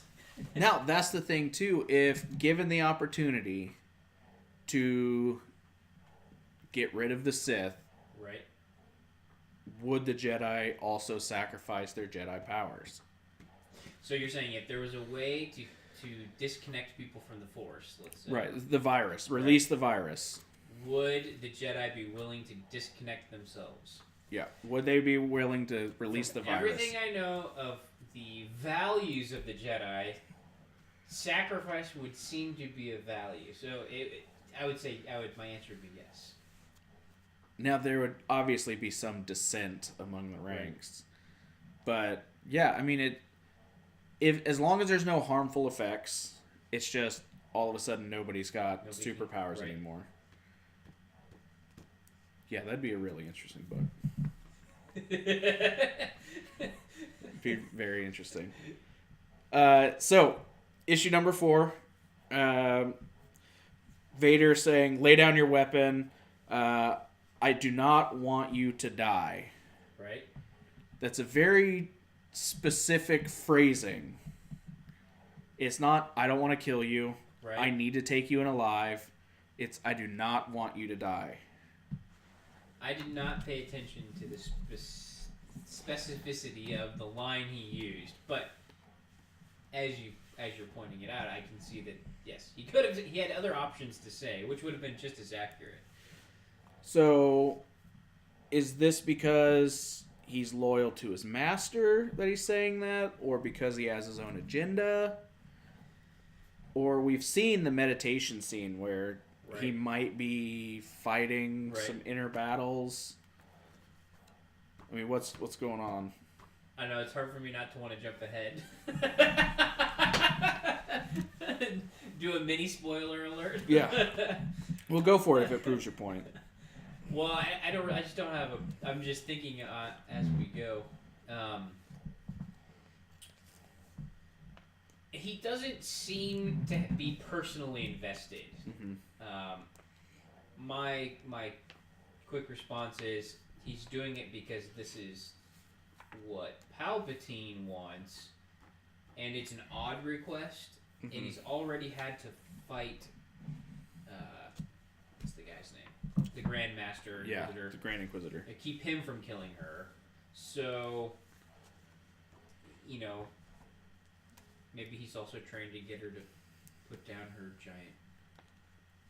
Her giant blast. Gun. I can't fight you with this giant gun. See, I don't want you to die. See, and for me, it was less of I need to listen to Palpatine and more of a I know how mine and Palpatine's relationship will play out because that's the way of the Sith. Eventually, I will kill him. Right. And to further my own agenda, I'm going to need whatever it is that he wants. Right. Which, I mean... Well, and not to mention, one of the things I put down in my notes was the Jedi archives keep playing a prominent role. Mm-hmm. And obviously there's things there that people want that will give them more power or abilities to control others or make a huge difference in their own agenda. Right. And so I could definitely see how Vader is trying to say, I really don't want you to die. And I would think it was coming out of a selfish motive, obviously. Right. You're the keeper of the secrets. Yeah. I don't want you to die because you're necessary in order for me to get what I need. I was told to keep you alive, so that means you're important for a reason. You can't die until I know that reason. Right. That makes sense. So we've already kind of touched on this. Palpatine. Right. Does he want these Force sensitives to train or to wipe out competition? I'd say yes to both. I mean, I think because yeah. well, we've already seen that he is willing and wants to use people who are adept in the Force, right? He has the Grand Inquisitors. He obviously has an apprentice, but he wants to use them to do his own things. Right. And at the same time, he doesn't need all of them, so he could just kill them all, or kill all the ones who don't, keep the cream of the crop, and then kill everyone else off. I don't know. If I was Palpatine, that's what I would do. Or like an accept or die. Sure. That would be another way to do it. Yeah. You either join up with the army, or I'm going to take you out. Yeah. Or we'll kill your family. Right. We'll burn them in their underground bunker. So one thing I got from this fight with Jocasta, which is really cool, she only has a set number of shots. Right. So it's like a real gun. It's not like she can just keep going. Right. Like blasters seem to be infinite. Right. Well, and even a lightsaber, this is an interesting point too, though, right? Because you can flip it on and it just goes forever, I think. Yeah, but also a lightsaber only extends so far. Sure. And there's only a certain amount of power. This is almost, it seems to me it's taking the energy from that, condensing it, and blasting it out. Right. So you're putting a lot more strain on it. So okay, well, I'll let you finish your point, because what I'm about to say relates, I think. Okay, well, anyway, we see it starts to smoke. She ejects the lightsaber, and it's like melting in her hand. Yeah. And so Vader's like, oh, okay, so now you're done. Right. Surrender. We won't hurt you. And she throws the gun at him, and it explodes and blows him back. Like, one thing that this... Because you read this, and you're like, oh, Vader is Vader. Right. This fight really emphasized how inexperienced Vader is at being Vader. And you saw that in the last... I'm sorry, what do we call these, volumes? Yeah. Okay, you saw that in the previous volume, too, where he, obviously he didn't have a lightsaber, but he gets marooned or dropped off on the planet, and he's, like, fighting these guys, and he seems to be taking hits, and you're like, well, this is not very Vader-like. So, yeah, I totally agree. This is a nice, like, insight or window into, like, Vader before he's the Vader we know. Right. What point were you going to make before... Yeah, so with the gun thing, I was thinking, like, if you had a new lightsaber, could you just keep popping him in? Or is there, like, a thing on the gun? Obviously, the gun explodes. If she would have taken more time, would that have counteracted some of that? Well, it shows on here that she takes a shot and it goes click. Right. Meaning, it's empty. But then after that, you see some, like... wires breaking, and then everything starts to smoke. So I don't know if that was kind of like a self-destruct thing that she did. Okay, right. If you were to just take it at face value, it means that it just used up way too much energy. Right. Things are breaking down on it. Because she never takes her hand off the trigger, and yet the wires snap. Right. Or melt off, or whatever. So this is a one or two shot weapon, basically. Which could be why we don't see it, is because they never made it functional. So maybe it melted your lightsaber and exploded. Right. So then they stopped using it. Right. They're like, oh, this seems kind of pointless. Yeah. The insurance and paying out this on would be great workman's for killing a Star Destroyer, but that's about it. Workman's comp was just getting to be too much. So Osho was really getting on us about this. Yeah. So, we see him trying to talk her down. Right. Which, again, kind of goes to his inexperience, because the Vader as we know him would have just grabbed her up with the Force and said, you're mine now. Right. You're coming with me. Yeah, he's also not aware of, like, his environment. She just blows a hole in the wall and then goes to escape that way. Which also, okay, she was mad about the Inquisitor throwing books. How many books has she destroyed? She blew a hole with her blaster. She knocked over a bookshelf onto the Grand Inquisitor. Well, We haven't gotten there yet, but she ends up hitting the big red button that says delete on everything, doesn't? Yeah. Is that the next sequence here? I don't know if it's her. She doesn't do it. Oh, okay. I thought it. No, it's not her. Never mind. But she blows a hole in the wall to try to escape. It's just it's almost refreshing. I mean, it's frustrating to be like, this isn't Vader. Right. But then you're like, oh yeah, this is like baby Vader. he's been been teenage Vader. Yeah, he's been Vader for like a couple months. Right. So he's still not up to where he needs to be. But yeah, Jocasta also brings out another lightsaber, which brings up another question, because this lightsaber has like a finger guard on it. Mm-hmm. And so that lightsaber wouldn't be able to be inserted into the gun. Right, well, yeah, so where did she get the other one? It probably just came with the gun, because it had the same patterns and everything. So maybe you have to have a special lightsaber made for the gun. I don't know. I mean, I could see where, we have Anakin, who's like a super technical type Force user as well. Somebody, was this technical Force type user, creates a gun and a special lightsaber for it or something. Yeah. So Jocasta jumps out of the hole in the wall, and everybody's shooting at her, obviously. Right. The best part is Vader shows up at the hole in the wall, red lightsaber, and they start opening fire on him. Yeah. That was a really funny scene. Yeah, so, I mean, again, you forget that he's not well known. Right. I mean, nobody knows who he is. Right. Nobody knows why he's there. They just see, a Jedi jumps out, there's another lightsaber up there, and people just assume lightsaber Jedi. And do the regular people not know about the Sith because they've been so secretive throughout the years?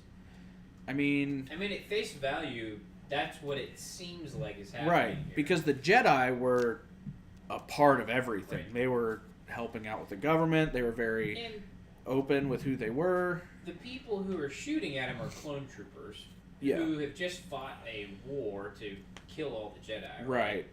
And so, I mean, I'm assuming they are thinking, well, gosh, yeah, if somebody shows up and there's, they have lightsabers, it's a kill them on sight type of deal.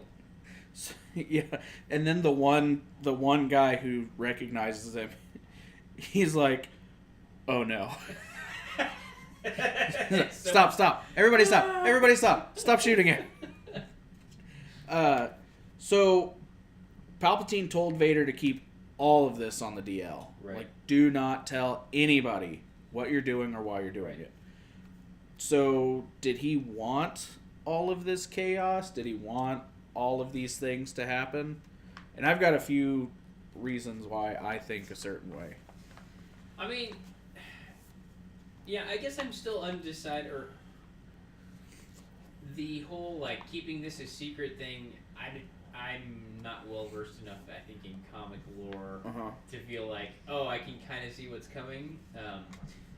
It seems like I don't think he's intending all the chaos, although it's making a really good scene. Yeah. In some ways, it's making a name for Vader. Yeah. But he definitely has presented himself like he wants what's in the whole the archives building. Mm-hmm.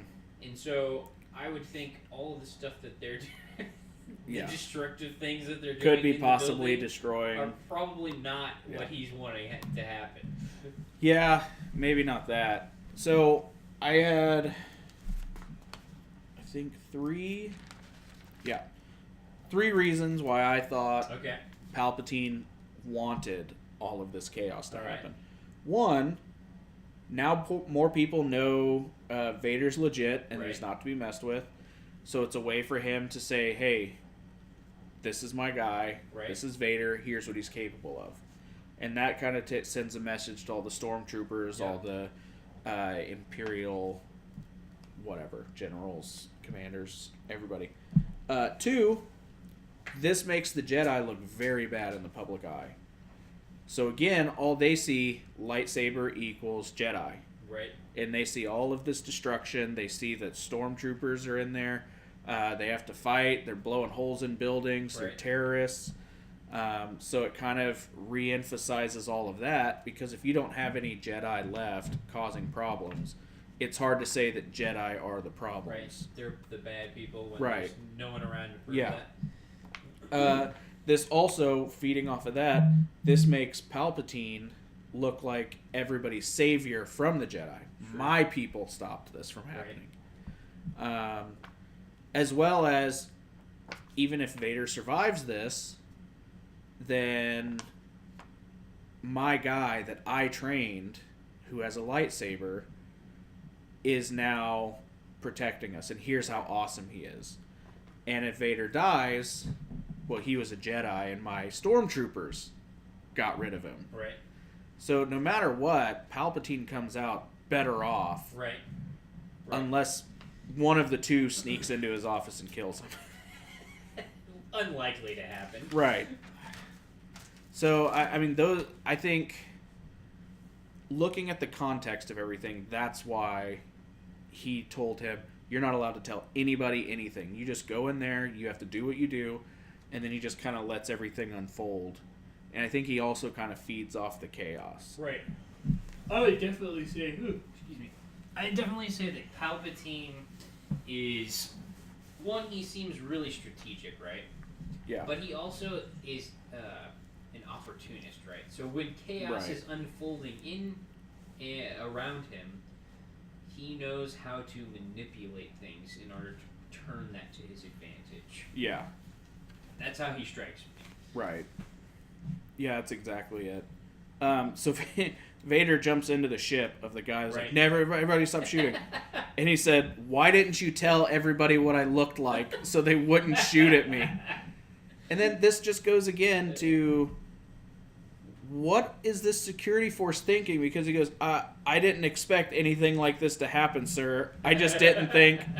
And then Vader snaps his neck. Right. But, just how terrible are these people? We found a ship that exploded when people walked close to it. It was reassembled. It had a Jedi logo on it. All of a sudden, Vader's here to do stuff. And yet, we're not going to think anything of it. Well, you know what this is? It's a great example of what happens when you tell people, don't think for yourself. Right. Yeah. Yeah, that's exactly right.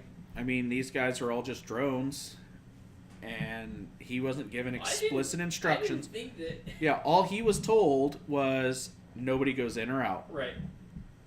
That's it. So we see Jocasta cornered. She says, I'm one with the Force is with me, and jumps off to kill herself. But then Vader catches her. And she's like jumping into an abyss, isn't she? Yeah, she's like jumping off a tall building. Why did Jocasta think that would work in the first place? I don't think she knows the extent of Anakin's, who she would have known as Anakin if she knew him at all. Yeah. Although the droid makes it sound like he's been around. Yeah, that but could just be a database. Yeah, the droid could also just know who all the Jedi are. So, back to the point. Yeah. I don't think she knows what he's capable of or how powerful he really is. Right. And, she saw him fight. You would think that she'd be like, I don't know, maybe she just thought he was distracted, or she might even not, I don't know, let me look at the pictures. Maybe she doesn't even know he's alive. Well, no, he's standing right there looking at her. I don't know. But Vader pulls her back up, gets the microchip that he was looking for, or the memory crystal. Right. And then he pops it in, and that's where he sees that it's just a list of names. A list of names and locations and birth dates and he says recent birth dates. Right. Of children. Now, is Vader kind of showing his soft side, feeling a little regret for killing all those Jedi children here? Or again, is this just him working towards his own means? Because we know this answers the question of Palpatine wanted these children to train. Right. He wanted to bring him in, have his own little Sith cult, which goes against Sith teaching. Right. At least to the extent of one master, one apprentice. Now, if Vader dies, then Palpatine would be free to promote whoever he wanted. Right. But it seems like Palpatine wants a whole minor league that he can pull up from a farm system. So yeah, it's... I don't know. What's going on here? Yeah, I don't know. The whole list of Force users is... I don't know. I mean, they want us to feel ambiguous about it, I think, is right. part of it. I mean, the other thing is, like, well, there's a pretty obvious avenue, right? Like, you either get them for your own advantage or you kill them all. Right. And it's interesting because Jocasta wants them to basically reboot a Jedi Order. Right. She's wanting to do the exact same thing that Palpatine's trying to do, right. Only for Jedi. For the Jedi again. So that's kind of a... Yeah, I guess the list seems straightforward to me. Now, the Anakin part is, I think, what's intriguing to me. Because, you know, we have these meditation sequences where he's like... It seems to me like he's still struggling with something. And then, of course, he has this mass murder event of Jedi and Jedi children.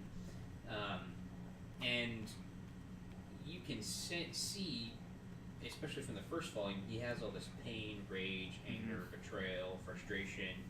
And I'm sure that that's only a vicious cycle for him, even probably reflecting on, I did all these other terrible things. Right, what's one more?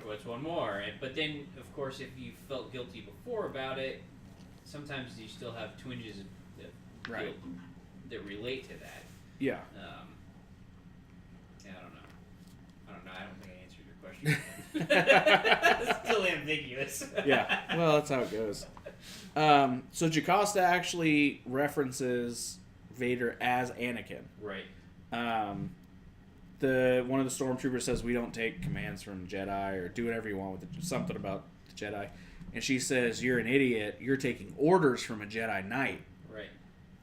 And so she goes, "This is Anakin Skywalker." And so she knows who he is and what he used to be, you would know at least the name. Yeah. So is it once a Jedi, always a Jedi? She seems to think that there's something else going on there. Although, okay, well, this brings up another interesting point, because we were talking about his very specific line of, "I don't want to kill you." Right? So is she playing on this something that she was sensing there, and like saying, "Well, yeah, of course not. You're a Jedi Knight. You shouldn't want to kill me or whatever." Yeah. Or this is who you really are. Well, and is she also trying to cast doubt in the stormtroopers? Yeah, I would say she's using Jedi mind tricks. So is she trying to say, "Hey, he's a Jedi Knight as well"? Jedi Knight. And since there is truth to that, right. It might make it much more persuasive. Right. Then shortly after that, Vader throws everyone. all of the stormtroopers out of the door. Right. And he goes, "That was your doing." Right. And she said, "They chose their own paths. And me, what becomes of me?" And you just see her face turn red with the glow of a lightsaber. And she goes, "Ah, so be it." Which was... It was one of those things where... I don't know. It was almost like a merciful death. And I think that's about as close to a happy ending as you can get. Because you don't want to see her die brutally at the hands of Vader. Right. Well, I guess here this seems to be a turning point here in the moment in the transport they're in. Right. When she says, "You don't know who he really is. He's Anakin," and because up to this point he said, I don't want to kill you. He gets the memory chip, right? Mm-hmm. He's following Palpatine's orders, and then it seems like something has happened where he is about to kill her, or he kills her, and then the memory chip thing... He destroys it. And then Palpatine calls. Right. Isn't that the next sequence of events? Yeah. Palpatine calls, and then he says, "Oh, she died in fighting, and I didn't find anything." Is that a good summary? Right. So I'm like, there was this sequence of events, and then it seems to have really changed when he gets the memory chip and he's talking with Jocasta. Yeah. And it's still ambiguous to me, like, why this shift occurred. Right, and I really don't want to give anything away in the future. Yes, please do. But yeah, is this him beginning to say, I need to start planning on killing Palpatine? Right. I need to start figuring out how, when, and where to do it. That's what it seems like to me. This is like the beginning of him saying, enough is enough. Right. I think reading the story and knowing the outcome of, him eventually throwing Palpatine over into the electricity well or whatever that thing is called.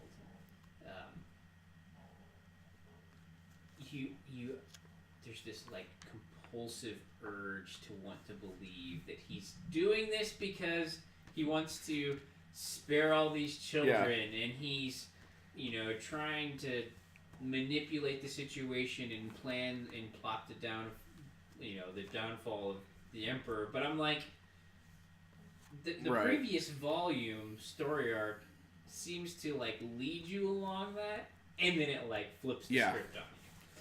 Well, okay, so he destroys the crystal, right? Does he destroy it because he doesn't want competition? Does he destroy it to undermine Palpatine? Does he destroy it? Like, what was his motivation for destroying it? I don't think it was for competition, to get rid of the competition. I don't think he cares what Palpatine does as far as recruiting. Because everything we've seen so far says that Vader thrives under competition. He loves proving himself. And he's already shown, like, if there is a competition, he's going to demonstrate he's the one on top. Right. Because he fights all the Grand Inquisitors and forces them to basically capitulate to his power. So this whole thing is... It brings into question, like, is there an inner struggle? Right. Personally, I think he's trying to protect all of those kids from Palpatine. Right. Because, why wouldn't he... Vader has a deep hatred for Jedi. Right. But not for Force users. Right. And it's almost like Vader knows that as long as they just stay Force users, that's fine. They can do that. There is no more Jedi Order, though. So why do I need to go slaughter all these kids? Yeah, I think it also... I don't know. Walking our whole conversation about Sith and Jedi in the middle ground, somewhere in the middle, is I think helpful to remember, because like he deeply loves Padme, right? Yeah. Like he's not wanting to go around killing people all the time. Right. Like that act of aggression is out of betrayal and out of deception as well from Palpatine. Yeah. And in anger, right? What is that called? A crime of passion? Is that what they call it in the court system? Yeah, so I think that I want to buy that train of thought. I want that to be the case, and I can justify that, I think. Now, also, something else to think about is if Vader doesn't destroy that chip, then The Force Awakens and The Last Jedi could not have happened. Because then you have all this knowledge of Force users who are probably going to be killed or captured. Right. So this one act kind of sets up And then it kind of ends. This issue ends with the guy who is kind of overseeing Jocasta and her work. When she doesn't return, he knows something happened, so he destroys the entrance to her own little library. Yeah. And then it kind of jumps forward, and at the very last panel on the bottom, you see Luke Skywalker digging his way in. Yeah. Now, I didn't stick around for the Star Wars series in the comics. Okay. I fell off and just stuck with Vader. Right. But it'd be interesting to see if they touch on that. Sure. And how it kind of comes back Definitely around. Seems like they're tying it. Right. Well, they never touched it in any of the movies. Right. They obviously never touched it in any of the shows because Luke was never in any of the shows. Right. So I don't know why they would have it without talking about it. But yeah, maybe I just need to start reading the Star Wars issues. It was really good for a while. It just got to be there's too much that I was reading, so I had to kind of cut back. Yeah. Okay. Issue 5. This is kind of an intermediate story. Right. So what happens is they'll have a story arc, and then every once in a while they'll just have like 1 or 2 filler issues. Okay. And sometimes it'll tie in, sometimes it moves the plot forward, sometimes it's just stuff. And this one moves the plot forward a little bit. But this is where we see the family. Right. So we're given a lot of exposition. Vader's been training the Inquisitors. Right. He took that. They don't make it clear if he took the Ninth Sister's eye, or a Jedi that they had found shot her in the eye or took her eye because she didn't listen to Vader. Right. But I kind of lean towards Vader did it. Especially seeing as how this whole thing started with him cutting somebody's arm off. Yeah, I was gonna say, I feel like the first issue of this volume was pretty much like a setup for. Yeah. He's the one inflicting the pain here. Right. Another question I have is, why would Palpatine, if they're hunting Jedi, why would Palpatine make Vader take the Inquisitors? Is it because he wants him to train him, or is it because he doesn't trust Vader? Well, that's an interesting question. And does he? If it is because he doesn't trust Vader, does he not trust Vader because of the previous issue's actions at the end, where he's like, "Oh, I didn't find anything, and she died in the fighting"? Right. Or is there more going on there as well? I don't know. Yeah. We also get some more confirmation about kind of people having specialties. Right. So the Ninth Sister says, you know a lot about the Jedi, but what you might not know, we weren't all the same back in the temple. We had our own little specialties. Which means that she wasn't very good at like lightsaber battles, but she was very good at, mind tricks or whatever it was. And that's kind of, I think, the main reason for this issue is to just give us some exposition, kind of debrief us on a lot of what's going on, as well as confirm some ideas that people have been having. Right. Which is very smart because it's a very entertaining little story. Right. Like inside of here. So whenever he walks in, she kind of gets this grimace on her face. She says, "Poor sadistic monster doesn't know himself at all. Dying to fight, dying to die." So, does Vader want to die? Like, is that his plan, is to just be as reckless as possible? Because he welcomes death? It seems like he's living on the edge, right? Like, he has little to live for. Right. Other than hatred and vengeance. And nothing to lose. Yeah, yeah, exactly. Because he's already feels like he's lost everything. Right. So, okay, here's my question. Does the list have Luke Skywalker on it, because if he's able to scan the list or save a copy of it, let's say in his own whatever his suit has, I'm assuming, right, memory banks. I don't think there's anything as of yet to indicate he has children, because he thinks Padme died, right? Right. Or even that the Jedi killed her. He thinks that he killed her. Okay. I couldn't remember what the plot was there. But if he finds something out in the future, all I'm trying to get at is that will give him a reason, right, to live. Well, I don't know that Palpatine knows that she had kids. Okay. They definitely nobody. I don't think anybody except for the medical robot, and then Padme's adopted dad, or not Padme, Leia's adopted dad, and Obi-Wan know. Right. What I don't understand is they completely changed Leia's name. Why would you keep him as Luke Skywalker? That's a plot hole, isn't it? I mean, even if you gave him to his uncle, change his name. Right. Don't leave it Luke Skywalker. Maybe they're assuming that Tatooine is just such a backwater, nowhere place that... I don't know. In the other Vader comics, we see that Darth Vader goes back to Tatooine and, like, kills sand people regularly. Yeah, it's something that's happened multiple times. Oh, gosh. He just goes back. They were going to check out... Just randomly he goes back? Or is no, it like he went with another character to his uncle's house. Right. Uncle Owen's house.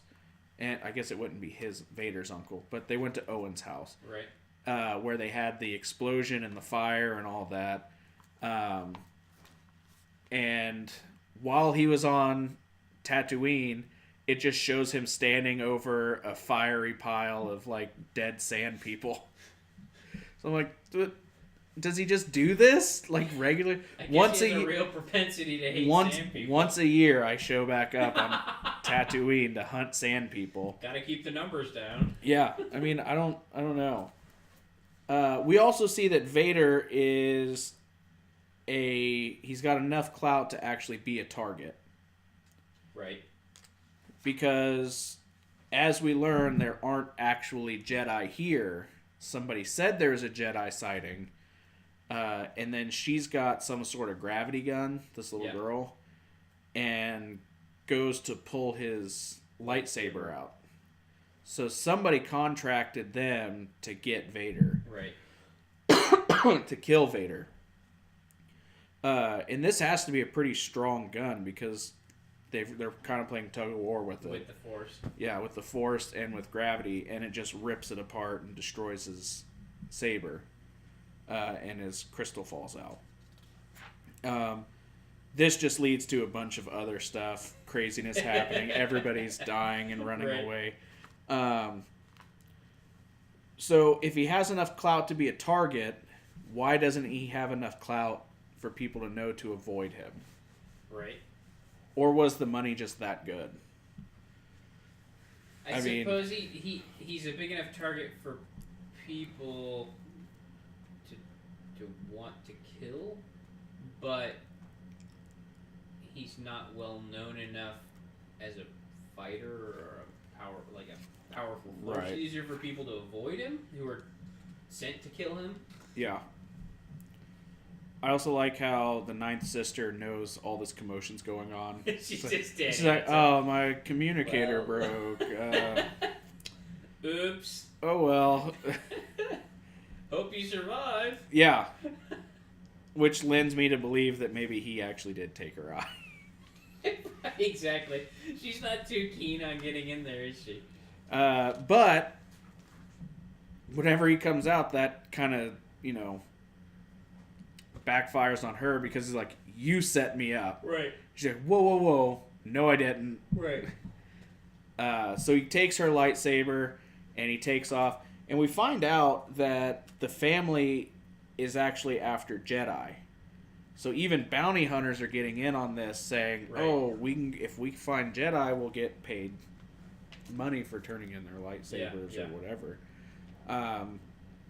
So even these people, even though they might be ignorant of like who the Jedi and Sith are, they're not the best people. Right.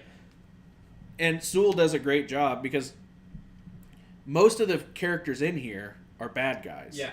And yet you root for people to survive that are bad guys. Yeah, I did like the family nature of these particular bounty hunters. I thought they did a good job of writing that in. And making you feel like, oh, they're not just out for blood and vengeance and money and whatever. Like, but the family aspect made them much more relatable. Right. It would be a very lucrative deal. And you had mentioned before that if you're going to be a bounty hunter, it's more efficient to work as a team. Yes. But the only team you would ever trust is your family. Exactly. So it's very smart in that sense. Yeah. So we have this moment where Vader and the family of bounty hunters, they're at a standstill. He chased them down this highway. Everybody crashed. They're just kind of standing there. And Vader needs info on who hired him. And they want their daughter to live. Right. Because that's who he's threatening. He's holding her hostage, right? Right. So, camera zooms into Vader's face and pauses. What's he thinking? Right there. I mean, he's ruthless enough that he's willing to kill her to make his point and find out some other way, but... Does he want to? Does he want to? I don't know. The previous comments about Jocasta would seem to indicate he's not... I don't know. It feels complicated because you're like, well, at some point he doesn't really care who lives or dies. He's willing to kill everybody. Right. But then you get these moments and you're like, well, he seems to hesitate. You know, so is it him observing the deeply personal elements that reminds him of his own personal relationships that's causing him not to do this? Yeah. And so when we see him going and just killing everyone, is that him engaging the rage and pain side so it overrides these other positive feelings that he's having that give him some type of measure of control even? Yeah. Well, and it also shows that Vader might be a tool for the Empire, but he's not a mindless animal. Yes, exactly. But, I mean, the family gives him the information he wants, and he lets the girl go, but he still kills the family. Right. But I like how they said, the family said, do not chase after him after he does this. Right. You know what our business is. Right. And it's not smart business to work off of revenge. Right. So yeah, I'm sure that they've kind of prepped her for this kind of situation anyway. But I like that it's not setting up a storyline for her to like come back and try to fight, because you know what's going to happen. Right. She's going to come back. She's going to try to get him, and Vader's going to kill her. Right. It sounds like it might be an exciting storyline until you think about it and realize, well, Vader's not going to die. Right. So I think it was very smart to not write yourself into that sort of hole where she's like, I'll avenge you. And then, until the last breath I give. Right. It was very smart writing to say, you know our business. Don't come after him. So we find out that the order came from Palpatine's office. Right. Like, not just Coruscant. They target it down to the office of Palpatine. The top floor. So... That's right. I mean, we kind of answered my last question anyway, so we don't need to ask that. But we get this scene... Is that the last couple of pages? You get a scene where there's these people having a meeting. Yeah, that's in the last issue. Oh, okay. I'm sorry. Which, I mean, we're there, but we're not to that scene yet. I forgot where it broke it up. I can't remember. Yeah. So we have Vader who's making, like, his lightsaber. Right. His other lightsaber was the other guy's, but now this is... No. Okay. No. He's just soldering right now. But it's like the lightsaber that everybody knows, everybody loves. He's making it, finally. And he's building it with, like, just parts that he had found. Which is always pretty cool. Right. Classic Anakin. Yeah, and he goes, provide me with a list of all individuals with access codes to the system. And it's, I can't read that language that's scanning over his stuff, but it doesn't seem to be a long list. So, at this point, the author's trying to make you think that it's Palpatine. Right.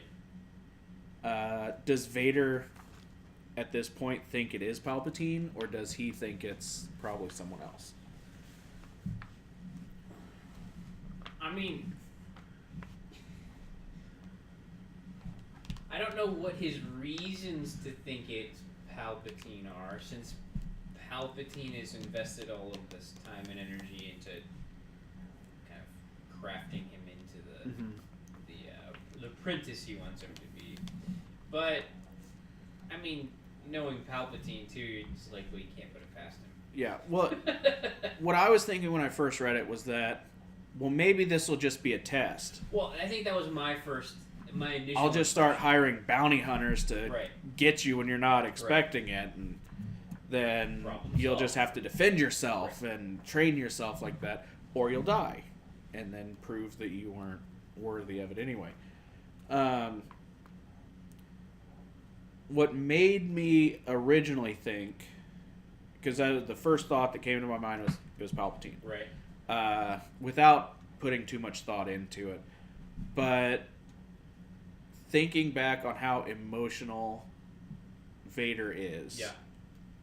Or how emotional Anakin Skywalker is. Does he hope that it's Palpatine so that he can just get this done with? Rid of him. Does he hate Palpatine for what he turned Anakin into? It definitely does. You definitely get the... he does not like Palpatine. Right. And there's got to be some level of, you lied to me. Right. Now, do you think he blames Palpatine for... everything? Well, yeah, but specifically the death of Padme. Yeah, I don't know if he blames him for the death of Padme. I think he blames him for the fact that Anakin couldn't stop it. Because the whole premise was the so-and-so Sith, what was it? Darth Plagueis could keep people from dying. Right. And he kept promising and promising, and then he never delivered. Right. And so I think that's more of what he would blame him for. So he created the environment and circumstances in which Anakin would eventually kill Padme, though. I think that's just how it played out. Okay. Now, I think if it hadn't have played out that way, right, he would have killed her anyway. Right. Because he wouldn't be able to have that emotional tie. Palpatine couldn't have something put above him. Right. I need to be his rock. I need to be his, lightning rod to salvation. Right. And once everything was gone from him, Palpatine was the only thing left over from his old life. So, I think that's all that Palpatine is right now. At least until he could figure out... as Vader and them are coming into Coruscant, they send in their codes, and somebody had switched their codes to look like a rebel ship, and so now they're about to get shot down. And I forgot about that part. This is I liked it. So these missiles are coming at him. The Ninth Sister says, "Vader, please tell me you have some dark side trick you can pull." And he said, "No tricks, skill." And his one-liners are just They blow me away. He's just such a smart, and it's like times like this where Anakin really like shines through. Yeah. Like, don't worry, I got this. Right, and like I know what I'm doing with right, and you know he had fun while he was doing it. But whenever they do land, he says, "I have had enough of this." Right. And he goes in, which, having read later on, this helmet right here. Okay. That he pulled from the archives from that room. Which one is it? That blue helmet right there. Okay. I don't know if you guys can see it right there. That's going to play heavily into... So the archives do keep playing a huge role. Yeah. Okay. But this was so disconnected. I just read the story where this comes into play, and this came out, I mean... a while back. Yeah, 20 months ago. Okay. 18 months ago. Right. Over a year. So yeah, it's kind of interesting. And you see Vader approaching Palpatine, and this is kind of where we find out he never thought it was Palpatine to begin with. Right. He said, somebody's messing with me. Right. It's your people. It came from your office. Your security's slipping. You need to make sure that people stop attacking me. Well, I think it's interesting, too, because he kind of... This seems to be a point where he's telling Palpatine what Palpatine should do. Right. Like, he's taking control. Yeah. He's not necessarily overriding Palpatine, but he's basically like, if you don't do it the way I'm saying, then... Right. You're going to have a problem. Right. Because this is the, third time somebody's tried to kill him that worked for Palpatine. So we get to the point where those two dudes are sitting in their helmets in a bar, and they're talking. And did you have something, that was interesting right there? Well, no, I was just... I liked how they kept drawing it out, I guess is what I was trying to get at, is you... It could have been he shows up, slaughters these guys, and then it's over with. But nope, that's not what happens. And you're never really told who they are. I mean, it's kind of implied a bit, but it doesn't flush it out. Right. So we see these two guys talking. They're wearing helmets, but Vader's watching them while he's meditating. And the more I look at this, I think it might be kind of like what you said, where his arms and legs are white because those aren't part of him anymore. Right. Except it almost looks...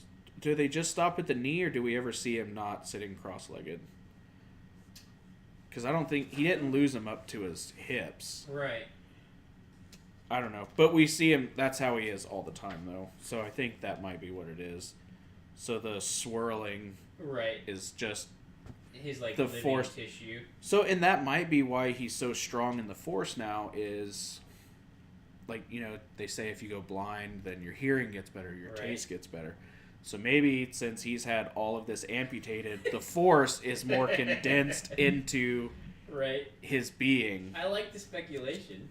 I mean, I don't know. Or it could be that he has less Force because it got burned off. It's whatever.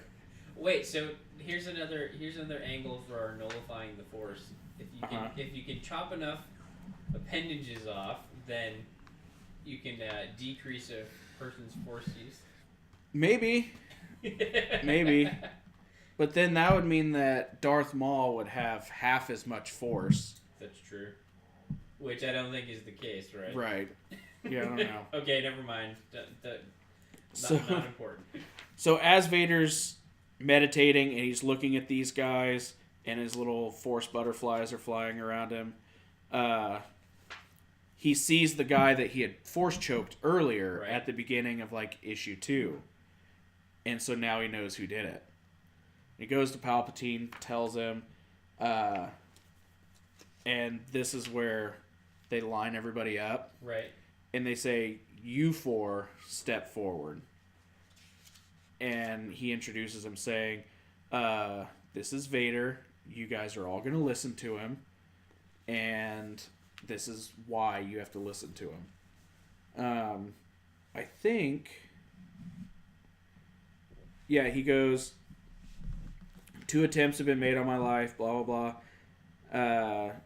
Although I have my suspicions, it doesn't matter. I will always survive. Every time I will survive. But 5 of you chosen at random, and he just chokes them all out. Right. Now, was that actually at random? Well, because from the meeting, right? In the comic panel, it shows you a person missing a finger. Yeah, he's missing 2 fingers. 2 fingers. And then you see him standing there when the other 5 random people are killed, right? Right. He's still living. Yeah. So he did just choose 5 random people, and right. I just noticed the 2 fingers missing, like for the first time ever. Oh, really? Yeah. Oh, that I picked up on that the first time because I was like, oh look, 2 fingers missing. Oh, yeah. It must be the same. Must have survived. Right. Yeah, well, now that makes more sense to me. I didn't see that before. But we also... So he chokes those 5 guys out, establishes dominance, because he knows who it is. So, okay, I guess this brings up an interesting question for me. Is there more secret orders? Like, is there a secret order of officers trying to either, 1, take control of the Empire themselves, or are they trying to serve Palpatine in a different way? I think 1, if they know that it's Anakin Skywalker, right, they don't trust him because he's a Jedi. Right. 2, he just came out of nowhere, and all of a sudden he's in charge of everybody, right, and he can just choke people willy-nilly all he wants without any consequence. Yeah. So I think it was kind of a pride issue. Right. Like, I've been doing this for 5 years, busted my hump, and I haven't been able to get a pay raise. Right. And all of a sudden, this guy shows up out of nowhere. Let's kill him. So yeah, I think that's more of what it is. I don't know that anybody's trying to supplant Palpatine at this point.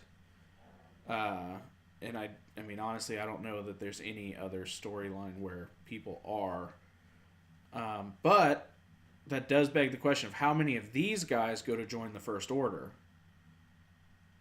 I mean, how many just say, oh, well, our old leader's dead. So, do you think the Imperial Army is evil, or are they just people trying to do their jobs? I really liked the Solo movie. Yeah. Because it kind of gave you that perspective. Right. Of like... Join up and see the galaxy. Yeah, it's like selling you the propaganda. Like, it'll be great. Right. So, so a better question is, the commanders. Yeah. Are they evil, or are they just doing a job? The people on the inside. I don't know. My real life experience tells me that there tends to be a few people with ulterior motives, and other people are trying to do their job, and then they're sucked into other people's ulterior motives. Right. But they can't back out, so they just keep doing it. Right. I mean, at a certain point... Okay, so the Death Star. Right. It's called the Death Star. And you've watched them destroy planets with people on it. And yet you applied for the janitor position on the Death Star. You're the guy who sweeps up. Right. Or you're the guy who polishes the crystals, or whatever it is that you do. I like that, polish the crystals. But you applied for that job on the Death Star. Right. Is it just because you've been fed so much propaganda that you're just like, well, yeah, they deserved it? I mean, I think back, it sounds silly. Right. Whenever you just saw Alderaan get, blown up. Obliterated, yeah. But then you think back to spots in our world's history. Yep.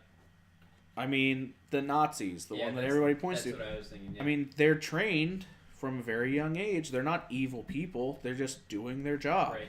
I'm just doing my job. That's what everyone claims, I was just following orders. But once you get up into the people who know what's going on, right.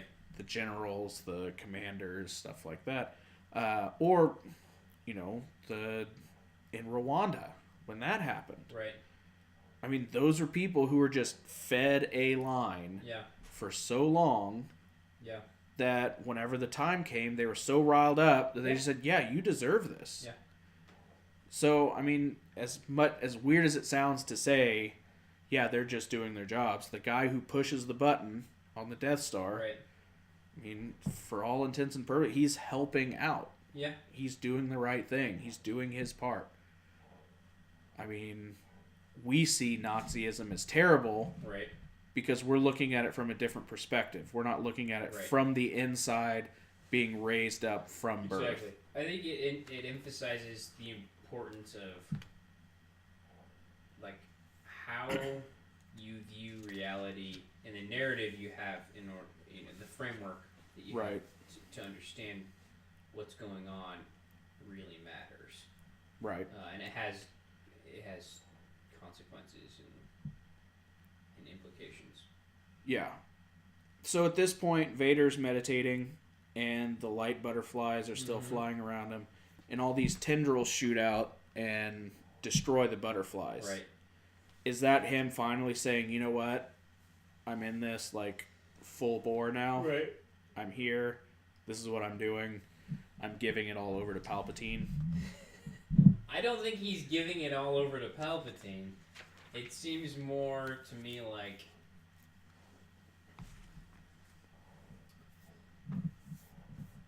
he's letting go of any vestiges of Jedi-ness that might be there. And he's pursuing his own path. So if it had turned out that Palpatine was the one that put the hit out on him, right, would he have more of the internal struggle then? So would more butterflies show up? I guess I haven't connected the butterflies to... I don't know. The butterflies to me were I guess symbolizing, like, these... I think butterflies are actually a really fitting image because they're like... They're kind of there, but you can't ever quite get them. And they get your attention and they're kind of distracting, but they're real. They're there, but they're never a part of you, or you can never grab them. So it seems like they were serving as like his previous life's elements that were distracting him. Yeah. So I guess let's explain more the connection with Palpatine that you're making with the butterflies. So I always read into the butterflies as they were pieces of his past. Right. Not necessarily like light side versus dark side. Right. But they're pieces of Anakin. Yes. That were still there. Like happy moments in his life. So, his relationship with Obi-Wan and Padme and all the fun adventures they had. Things that tied him to the light side. Right. That's what those butterflies were. Things that tie him to the dark side are all the swirling masses. And you can see that's his whole world is a swirling mass. But there's still those little butterflies floating around. That's how I was interpreting it. And so my question about Palpatine was, if Palpatine was the one who had done it, would that then cause more of a rift? Right. Which would make him think, man, I really screwed up. I had all of these great things, so would more butterflies start coming in? Right. And would it be more of a struggle for him between light and dark? I see what you're saying, yeah. I would tend to agree with that train of thought. Because at the same time that he destroys the butterflies, this giant crack comes across the window. Right. And, like, blurs his face and everything like that. So, I mean, to me, it shows that he's still just a fractured human being. Yeah. And he's not whole, obviously. I think that was an interesting scene how it ended with the cracked window when he destroys butterflies. Or could it just be that once he destroyed the butterflies, he fully gave in to the rage, and that's just what happened? Yeah. I mean, that's kind of how I would take it, is he's extinguished whatever it was that was distracting him from his past experiences and memories. And but in doing so, it's resulted in a much more damaged or chaotic person. So Palpatine pulls him in front of everybody. Right. Makes a big public showing of, this is Vader, he's in charge. My word is his word is my word. Did that act pull him deeper into the dark side? Because you can see that he's having some trust issues throughout the whole thing. We were asking, is he starting to question? Is he starting to doubt? Was this something that pulled him deeper in and alleviated some doubt, at least for the time being? It seems like it definitely undermined any doubts that he had, right? So, and I think that's the important part with the butterflies. I want to say that it increased his... Okay, trust isn't the right word to use for Palpatine.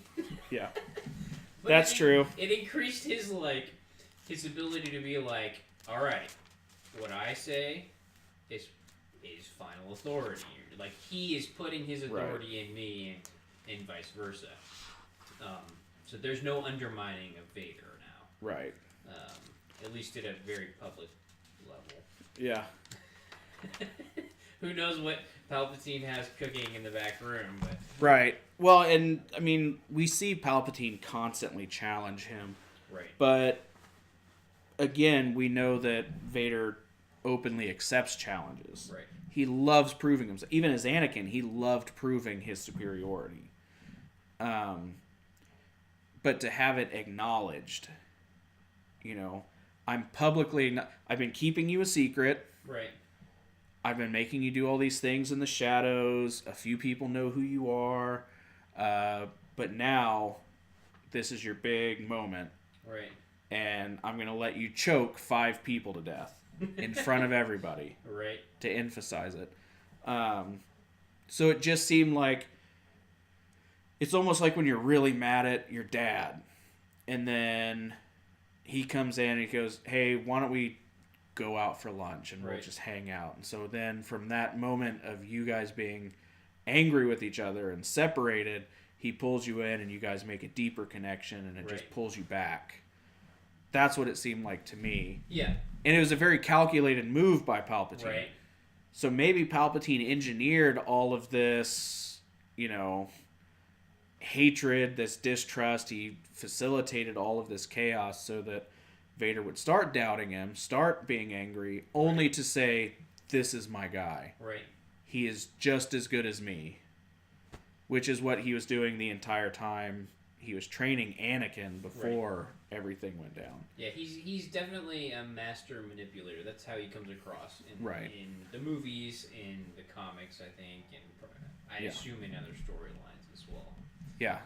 This I'm really excited to get to the end of these, because I kind of hinted towards they dropped a huge bomb, right, and then it ended. Like at 25, it ends. Okay. There's no more Charles Soule doing Darth Vader, but they're coming out with another mini series of Vader, which is going to be really cool. Where it's about Vader, but it's from the eyes of a bunch of people who revere him as a god, and they have monuments built to Vader. So it's like a Vader cult? Yeah. And so it's kind of exploring that. I don't know where it is in the chronology. But yeah, it seems like it's going to be really good. Plus the cover is insane. Do you know who Molly Hatchet is? Then you probably don't know who Frank Frazetta, an artist. No. Okay. Anyway, he does these big, brutal, dark, demonic, Viking-esque artworks. Okay. And one of them is a Viking sitting on a giant black Clydesdale on a black hill. Uh-huh. And it's just barely lit behind him, but everything's blacked out. And he's got this giant axe and a shield.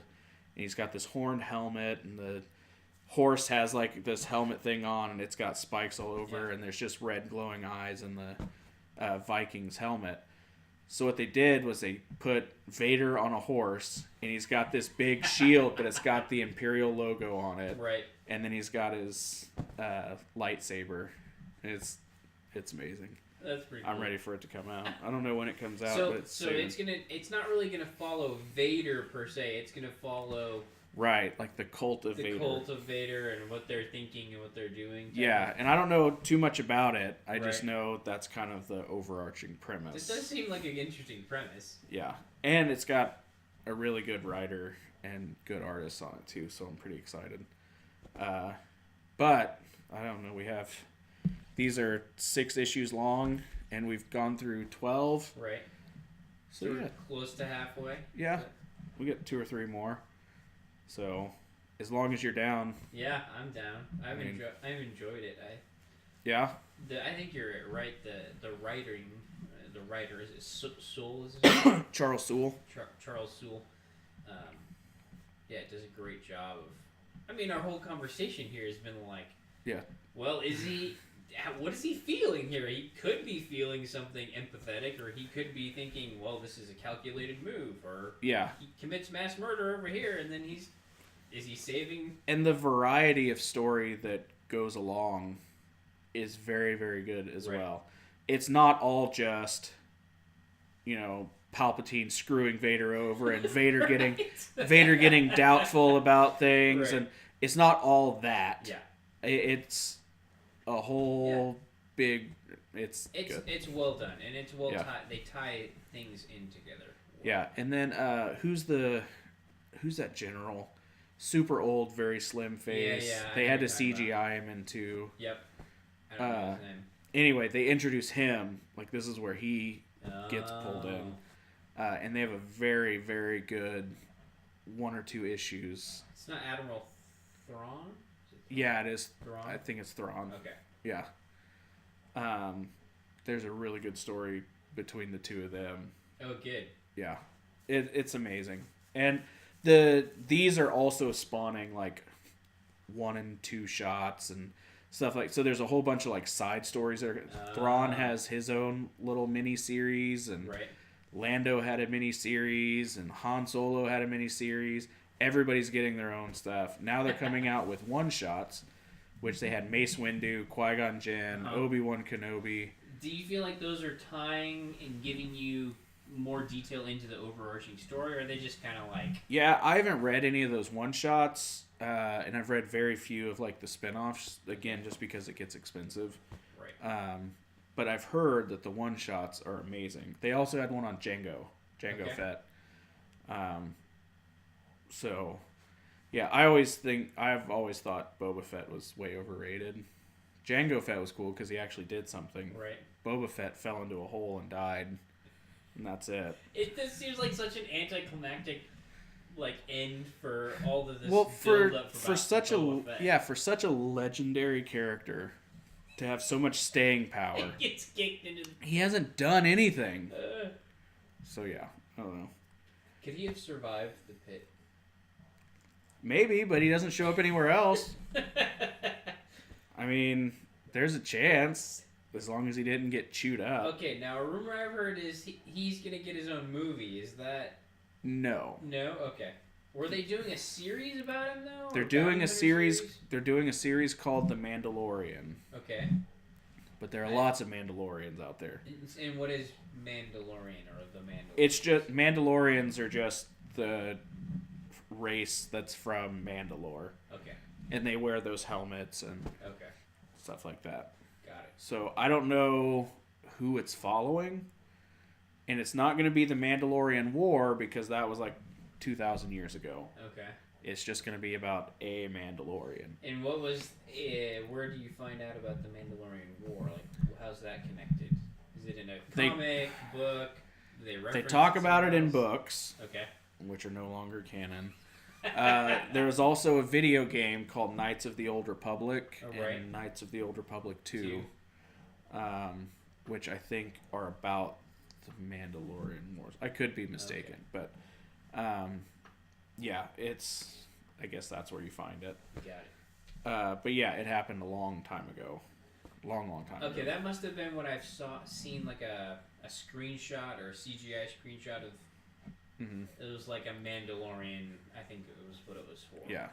Or the Mandalorian. Yeah, because I thought it was about the Mandalorian War. Okay. Which I was super interested in because I've heard about it. It's referenced places, but I've never gotten any information on it. But I was informed that no, it's just the Mandalorian. The Mandalorian. So it's broad enough that they can. Yeah, they could. And again, I don't know anything about it because I don't know if it's that they're just not putting anything out about Star Wars or what. But it seems like it's gone really quiet. Yeah, it's scary. You think it means rewrites? I think it means that it's gonna be bad news. That's my theory. I think Star Wars is gonna go the way of the DC universe, the DC cinematic universe. It's gonna be bad writing and. So okay, well I have to ask. Aquaman just came out recently. So yes. I thought it was amazing. I really enjoyed that movie as well. I thought visually it was on par with Avatar. Yeah, it was really stunning. Yeah. I thought the writing was really good. I thought my big concern was that they were going to have an overabundance of villains in the movie, which I thought they balanced pretty well. You had a villain for the surface, you had a villain for underwater, and they both had collaborated in a way that made sense. And it's also setting up for a future, Black Manta and everything like that. So yeah, I thought it was very well done. And I think if they can keep doing this, making a fun action movie with good actors, but they need to just slow it down. Yeah. Don't make another Justice League movie. Not until you figure out Batman and Superman. Right. Hopefully, I would like to see Ben Affleck come back as Batman, personally. I thought he did pretty well. I think he catches a lot of flack, doesn't he? I didn't think he was terrible. No, I mean, he's definitely the second best live-action Batman ever. I mean, I think Christian Bale's got first. Yeah. And then I think Ben Affleck would be second because, I mean, Michael Keaton's was awful. George Clooney's was awful. I thought he really communicated the darker, like, gruff, dark aspects of Batman. Yeah. Well, and also, they made it...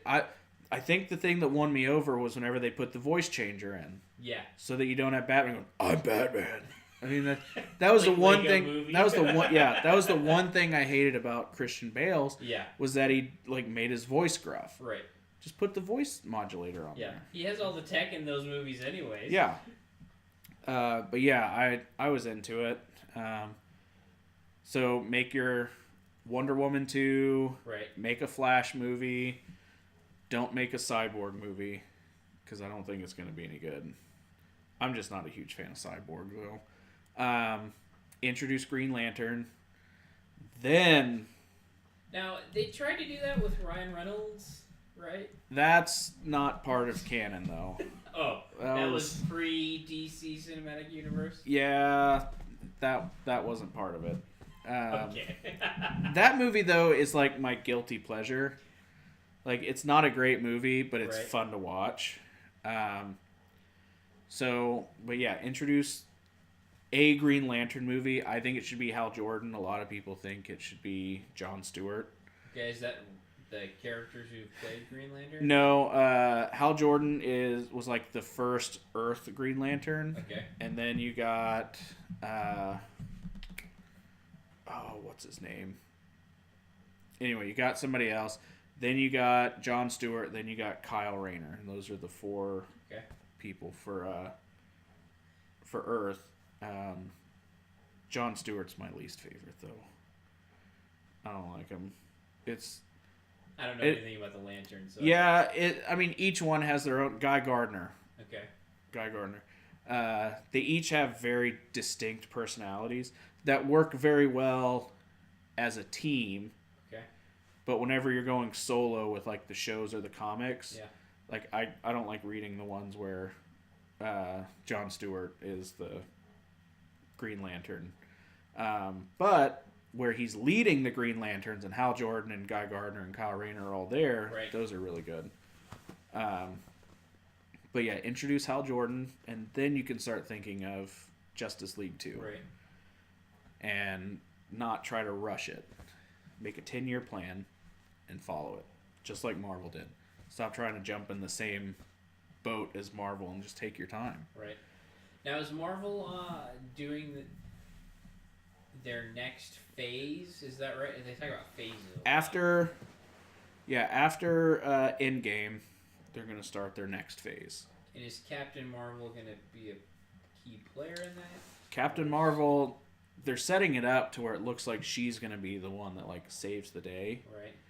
But see, in Guardians of the Galaxy 2, they introduced the concept of Adam Warlock. Okay. Which was essentially the guy who was slated to defeat Thanos in the comic books. Okay. So I don't know how that's going to play in. Right. But yeah, I'm excited for the Captain Marvel movie too. It looks really good. Which introduces the Skrulls, which are shapeshifters, which... Yeah, that was a really good...